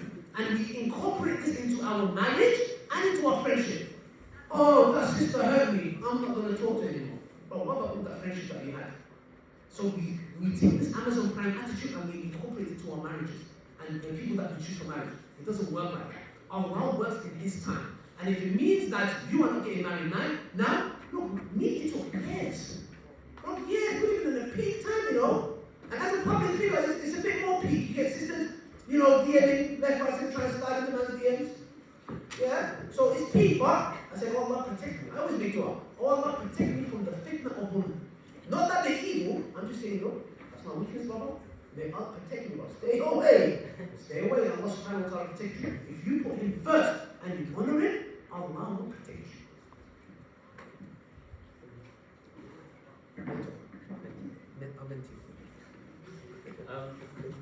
Okay, we're not going to go on for too long, inshallah. That's not but there's something going on afterwards. There's one brother, or there's one sister who said that they want to take a shahada now. Is that like someone joking or someone meant it? If they meant it, please put their hands up if you're that person. Or if that. Okay. Alright, move on. Are they here? Are they here? No? They're gone? What makes you sure? Is it him? It's not me, bro. Okay. 1 second. You're not Muslim? Okay, alright. But that was not you. No, it wasn't me. But look how Allah works in mysterious ways, bro. Can you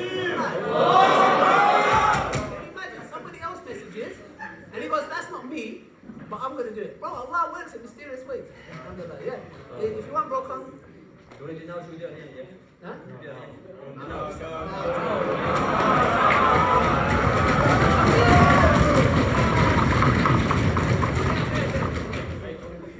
Come, sit here.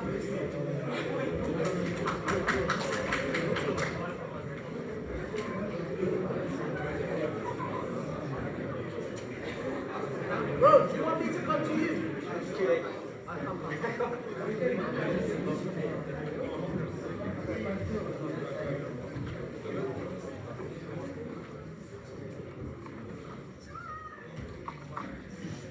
Speak out, yeah?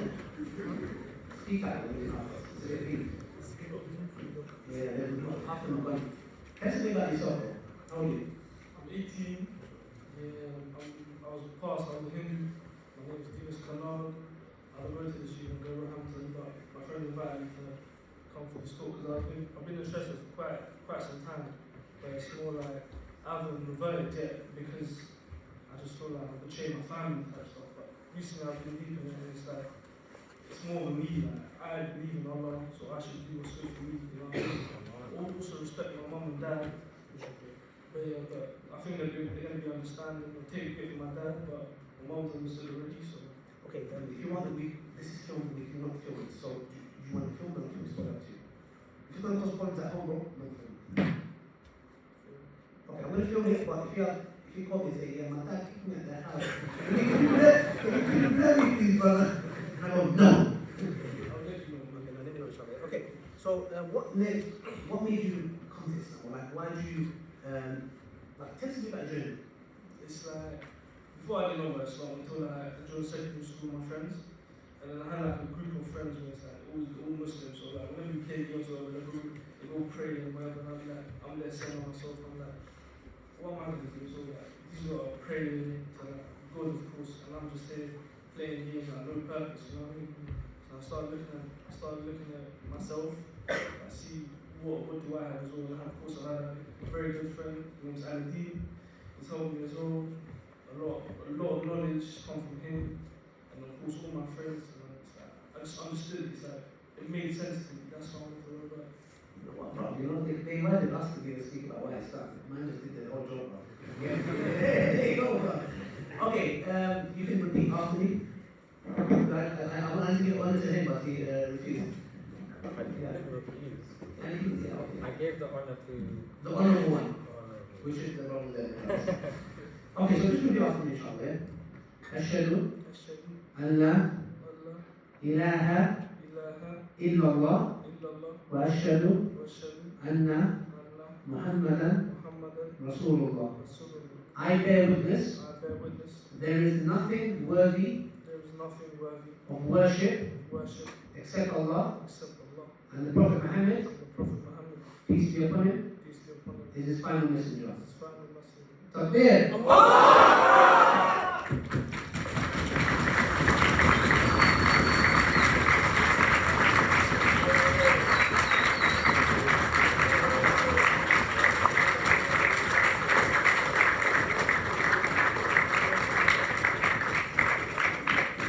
And just to let you know, may Allah bless you, inshallah, we believe that as a person, when he comes to Islam, all his sins are previously forgiven.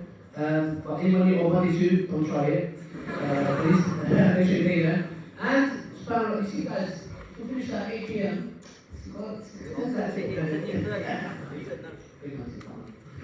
May Allah bless you, inshallah. You don't have to eat with us, we'll talk to you, inshallah. It's a journey, it's just a journey, guys. It's like a key to open the door.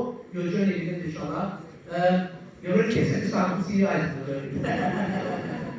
Okay, yeah, so if you have any questions, it'd be nice if you join us to eat if you have time. It'd be nice if you have it, inshallah. Hopefully it's not junk food, yeah? But yeah, may Allah preserve, we're going to talk to them, keep in touch with them. And inshallah, you live in London. Where do you live? Where do you live? Huh? Okay, good. I can come and teach you how to pray. Or someone from my team will do that, yeah, inshallah. And guess what? In the back of the car, I have a guy in the prayer now. I might give it to you, inshallah, yeah? Okay, may Allah preserve, inshallah. Okay, let's go to, we have any questions? Okay, it's not, okay, my job. It's supposed to be finishing now. Okay. Who wants to stay more? Say. We have that if you wanted to carry on a bit more. Yeah, probably. No problem. Okay, can we do 45 bucks? 45, okay. 40. Yeah? You're not saying me, yeah? No. I don't see you on camera now,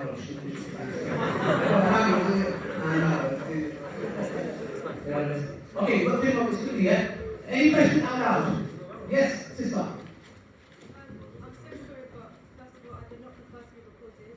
Sure, no, you're not being put up. Thank you. Yeah. I'm really sorry about that. No, that's right, sister. So, my question is, why do I everything Islam a lot? Whenever someone is teaching me about Islam or is talking about Islam, I have 100 or more questions popping into my head. What's causing me to overthink Islam, and why do I become so paranoid when trying to avoid the small sins when I do big sins every day?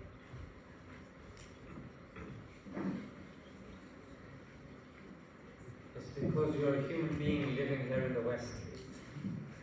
Because here in the West, if you look at even a few stats, like Georgia State University, they said when a Muslim commits a crime, a terrorist attack, they are mentioned 4.5 times more than somebody from another faith.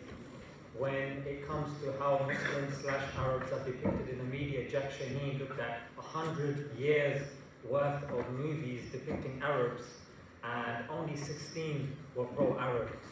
When you look at the way the media depicts Islam, depicts Muslims, depicts Muslim issues, it only makes sense that a person will have questions in their head, especially living here in the West. So what you're doing is you're doing due diligence. You're saying, okay, if I'm hearing that, I want to hear the other side as well. So you're balancing it out. And because of the balance on the other side is significantly more, it makes sense that you have questions on the other side. And the Prophet ﷺ said to the nearest meaning that asking good questions is part of one's religion. It's just like you've done now. It's all well and good hearing a really nice lecture, but there's a reason that we outweigh our Q&A more, because you're able to ask questions and you're really able to dig deep and ask what you want rather than hearing something. So rather than us speaking at you, we're speaking to you. So because of the current weaponization of Islamophobia and Islam, it only makes sense that because we're hearing so much negativity, we'd have questions about the positive aspect as well. And I would say continue that, ask questions. And the beauty that you will see and experience about Islam is Islam will continue giving. Islam will continue giving you, and you will see Islam being practically and relatably implemented in your life. And I will say this, and many people will attest to this, that if you go off the path, you will try any ism and schism, but it's only Islam that gives you true peace, because Allah has said in the Quran, "Ala bi dhikrillahi tatma'innul qulub," that it is only in the remembrance of Allah will hearts find satisfaction. So true satisfaction will be in what the Creator has sent. So ask away, and inshallah, the more questions you have, the more answers Islam has. Yeah, you said that the more you answer the questions, you get more. Do you need to get more questions from yourself or from them? No, for myself. So if there was to like further elaborate, for example, on the topic in Islam, I would still have like so many more questions like what to be answered. It's more like a overthinking problem. Okay, one second. So are you asking the Muslim the question, for example, I go and say, you know, why does it say in Islam? Or are you answering the question of a non-Muslim? No, what I'm saying is what's causing me to overthink. Like, do you know why I overthink so much? Okay, this is you're a human being, and also it can be what's. Do you do your adhkar? So do you know what the adhkar is? Yeah. Okay, so number one, sister, I would say yes, supplication, very, very important. It's very important. People don't do it, they literally they get hit left, right, center. There is a creation out there, the unseen that exists. It's real. You know when I drop this bottle of water, you know what's gonna happen? You know what's gonna happen? So that it's a law Allah's put in place. It's a physical law, gravity. Yeah? There is metaphysical laws in place. Allah has told you there's jinn kind, there's shayateen. It's not a joke. If I told you the math is after you, yeah, you're going to start getting like America, yeah? You're going to get armed up again. Bulletproof jacket, bulletproof, everything. Allah's telling you there's shayateen, there's jinn on your case. And the shaitan not going to rob an empty house. You need to make sure your prayers are on point. On point, no excuses. I don't care where you are, the whole dunya is in the street. Go pray up. Sometimes I go pray in Zara, bro, or Primark. I get a t-shirt I don't even like, bro, so donuts in it. Yeah? I go over, I need to pray, bro, I don't care. They go, I put it, you look at me like, bro, you don't really know. No, I need to go pray. Pray, wherever you are, I don't care. Number one, stay away from major sins. Number two, fasting in Ramadan. All these things, you do it and do your adhkar. Waswasa is very, very severe and it can make you lose your mind. And it's very, very important. And just to give you something, like the Prophet said to one of the companions, he said, "Oh Allah, oh Messenger of Allah, wait, I have thoughts in my head that I would rather fall from the sky and be eaten up, shredded into pieces." So he's thinking about some very crazy stuff and about Allah and His Messenger. And the Prophet said, "Allahu Akbar, Allahu Akbar, Allahu Akbar," that the plot of shaitan has been reduced to a mere waswasa. Meaning, the shaitan is losing the battle with you, and all he's got left is waswasa. He's just telling you stuff. Know that those things that come to your ears and your head is not from you. Divorce yourself from the evil thought. Otherwise, you start thinking, "Am I evil? Why am I thinking like that?" So do that and do your adhkar. There's an app called Adhkar app. Every Fajr and every Asr time, do it will protect you, inshallah. It's better to be safe than sorry. Do you do mental? Yeah, mentally, where it's called. Yes, it's not.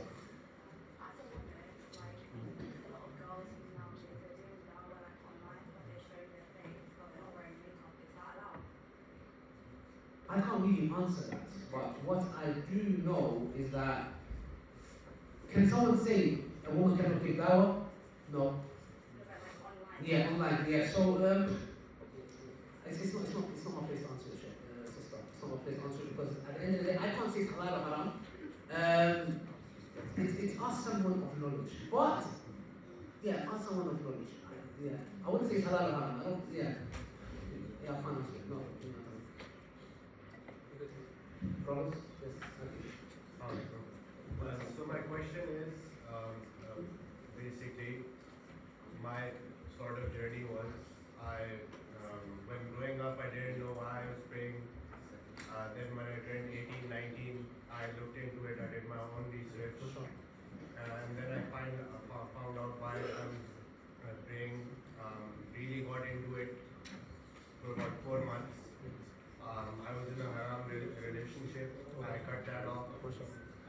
and I was on my way. I was doing really well. Okay. So for 4 months I was doing well. Yeah. And after 4 months I just dropped, forgot everything, went into a downward spiral again, and then came back to the deen again. But of course you forget these things. Yeah. And that sweetness of your iman, it doesn't stay like it was from before. You have to put in the time and the effort again. Yeah. And it's become this constant cycle. Yeah. You know, becoming a good Muslim, sinning again. So how do you keep that consistency for good? Look, it's about, I think Zishan can add more to this, but it's a battle.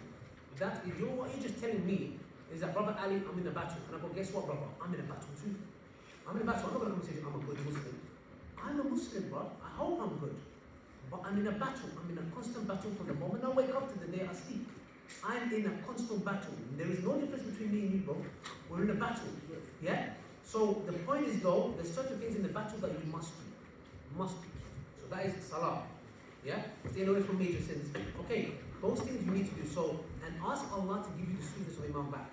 So it's a battle that you're in, and you are going to triumph, inshallah. You're going to win. But now you're fighting. Back and forth, back and forth, back and forth. Before I came to Islam, one of the reasons I delayed my taking my shahada is because I was indulged in sins, bro. I used to still go public. And that was wrong of me. I should have accepted Islam, even if it means I'm going to accept Islam now and go to a club. Right now I'm going to go to a club, I'm going to accept Islam. That's the right thing to do. Shaitan and some ignorant Muslims will say, no, brother, how are you taking the shahada and going to celebrate in the club now? Yeah? No. Me accepting Islam is fundamental. My sins, brother, I'm going to work on them. I'm sinning to this day. If the condition was, when you become sinners accept Islam, then we're going to die this please. So I would say, make dua, start working on it again. You did it for 4 months, you can do it for 4 years. So believe in yourself and ask Allah for the sweetness of Iman again. Ask Him to grant you it, bro. Allah doesn't just give it. Ask Him to grant you it. So also when we look at somebody that goes to the gym, somebody that wants to get bigger muscles or that wants to lose their belly or whatnot, there's a specific regime that you do. Yeah, you change your diet, you change your routine, you're more like I'll do this, you become a bit organized just like you do when you're in a university. So I would say consider how you become influenced as a human being. You become influenced through your eyes and through your ears. Yeah, those are your inputs. Yeah, just like when you're doing coding, you say look at the inputs. Yeah, even with the computer, what's plugged in, what's going in, and then that will influence what comes out. So I would say if you want to become more Islamic, more God conscious, then you have to police what goes in. Prophet ﷺ said, "Ad-dunya sijnul mu'min wa jannatul kafir." That for a believer, the world is like a prison. For the disbeliever, it's like a paradise. So for us, we have to be careful. Okay, can we drink that? Is that halal? Okay, let's be cautious with that. Can I listen to that? So the more you are policing that, the more you are looking after and you are allowing your spirit to grow. Yeah, just like when you're becoming a bodybuilder, having the protein, making sure you do your legs and all that sort of stuff that will help testosterone or whatnot. You're paying attention to this sort of stuff. So similarly, look at who you're following on social media. What comes up on your feed? Who are your friends? They say you are the sum of the 5 people that you hang around. Who are these 5 people that are around you? Yeah? Is one good with fitness? Is one good when it comes to diet? Is one good when it comes to religion or whatnot? Have a variety of friends that can pull you in positive directions. One should be good when it comes to earning, another good fitness, another good religious and stuff like that. Of course, all of them should have, religion, but different passions. Yeah, and people that are entrepreneurs, people that want to become big, they're very cautious about who they allow into their inner circle. So I'm very cautious who I'm following on Twitter when I'm up in the morning, who's coming up on my feed, who is it? So if I see somebody constantly putting pictures up, posing and with cars and stuff like that, I don't want to see that every day. You know what I'm saying? I'll go in the bus. So for me to see that, I'm like, am I doing something wrong? But it's directing my priority somewhere else. So police who you subscribe to, who you're seeing, who your friends are, and even people that you can't get rid of. For example, even with my mother, like sometimes she'll be, very talking about people in Pakistan, oh, they're like this. I'm like, Mom, look. And then because you're with her, you have to, with love, and say, Mark, I don't want to be hearing that. You know, is it possible that we can talk about something else now, or this or that? So with people that you have very little control over, but they're around you a lot, you don't even slowly direct them to talk about things that are more conducive and productive to you. So when you start policing what goes on around you, like I call this my castle. Yeah, like anything that I allow to go in, I'm policing it. Like even if I'm watching a show, even if I'm chilling and watching a show, does that show give me a lesson? Like rather than watching something random that makes me angry at the end, or like maybe watching Scrubs where at least you get a lesson at the end, or Sherlock, at least you pay attention to deduction and stuff like that. So rather than being completely destructive, yeah, with something totally random, make-believe fiction, at least, okay, I'll get something from it. If you're like, listen to music, okay, what are the lyrics saying? Are they making you miss your ex more? Why don't you direct towards something else? Maybe they're talking about activism or stuff like that before, of course, you come off. So police yourself and be cautious. Like we were filming somewhere. I'm not with my wife at the moment, but certain music triggers certain emotions for me. And because she's, you know, away, like in another country at the moment, so it makes me miss her even more. So I avoid certain triggers. You need to send that to her, bro. We're going to send that to her straight to sisters. What was the most in the brothers? Positive effect by feminism. So stuff like that, I have to police, because if I become overcome with emotion, I'm going to become weak, it's going to affect me, like I want to be with her, I want to fly out, but it's not practical. So I have to police certain things that I'm watching, certain things that I'm seeing. We were just filming a show and like dining to Jannah in a restaurant with your music, I had no control over it. Certain tracks invoking certain music, and I was just like... romantic. You're going to cry, that's it. No, it's just frustrating because you can't control that stuff. So the point is that if I could police that stuff, like at home, ad block, change the subscription, follow certain people, and stuff like that, you can control it. No, we've got last 5 minutes. One last question. Maybe two. You pick. You pick. Oh, there's one person. You pick one of them. Yes, sir. Just more on what you were talking about policing on, you know, what comes into your, what you're taking in. What would you recommend we do when we're in environments where we can't control the haram around us? How do you stay away from haram then? Very good, very good. So let's just say if there's a small fire here. Yeah, for you to put out that fire, you will put a proportionate amount of water on there. If it's a bigger fire, you put more water on there. So if you know for the next 3 hours, I'm going to be around X, Y, Z, that's going to be putting me on this, then you're going to have to balance that same amount off with something else. Maybe spend some time with your teacher, maybe watch a lecture, maybe speak to your parents, maybe speak to a strong brother, maybe go out for a walk, maybe listen to a lecture, whatever's in your power and what's around you with a proportionate amount of time. So just do it. Like if I know I've gone to the gym and you see certain fitna, and I'll try to avoid it at certain times, but if I see that, then I'll have to balance that off by maybe calling my wife and just speaking to her or whatnot. Because again, if female thing is an issue for you, then you need to get that from somewhere else. You see? So if you're getting a certain pull from somewhere with a certain intensity, then you balance that off. There's certain feelings or whatnot. By him, he went to some boxing thing. Like, do whatever's in your control. If you can't maybe meet somebody else, you're not married or whatnot, then work out, go to the gym for extra, half an hour, 45 minutes, and really get that out of your system. Yeah, go out for a football match. If you were going to cancel, say, you know what, guys, I'm going to go for that. Yeah, put me in.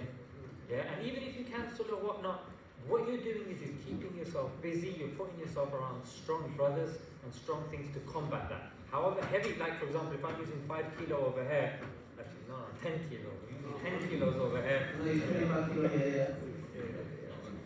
Yeah. So I'm still with about 10 kilos, and then on this one I'm doing 2 kilos. It's just you're gonna see a lopsided bicep. You're gonna think there's something wrong with you. So if it's 10 here, it has to be 10 here. In fact, my left is a bit weaker. So if I'm doing 10 here and maybe 10 reps, I should do about 12 reps here, just to kind of balance that out. So inshallah that helps. Any last questions?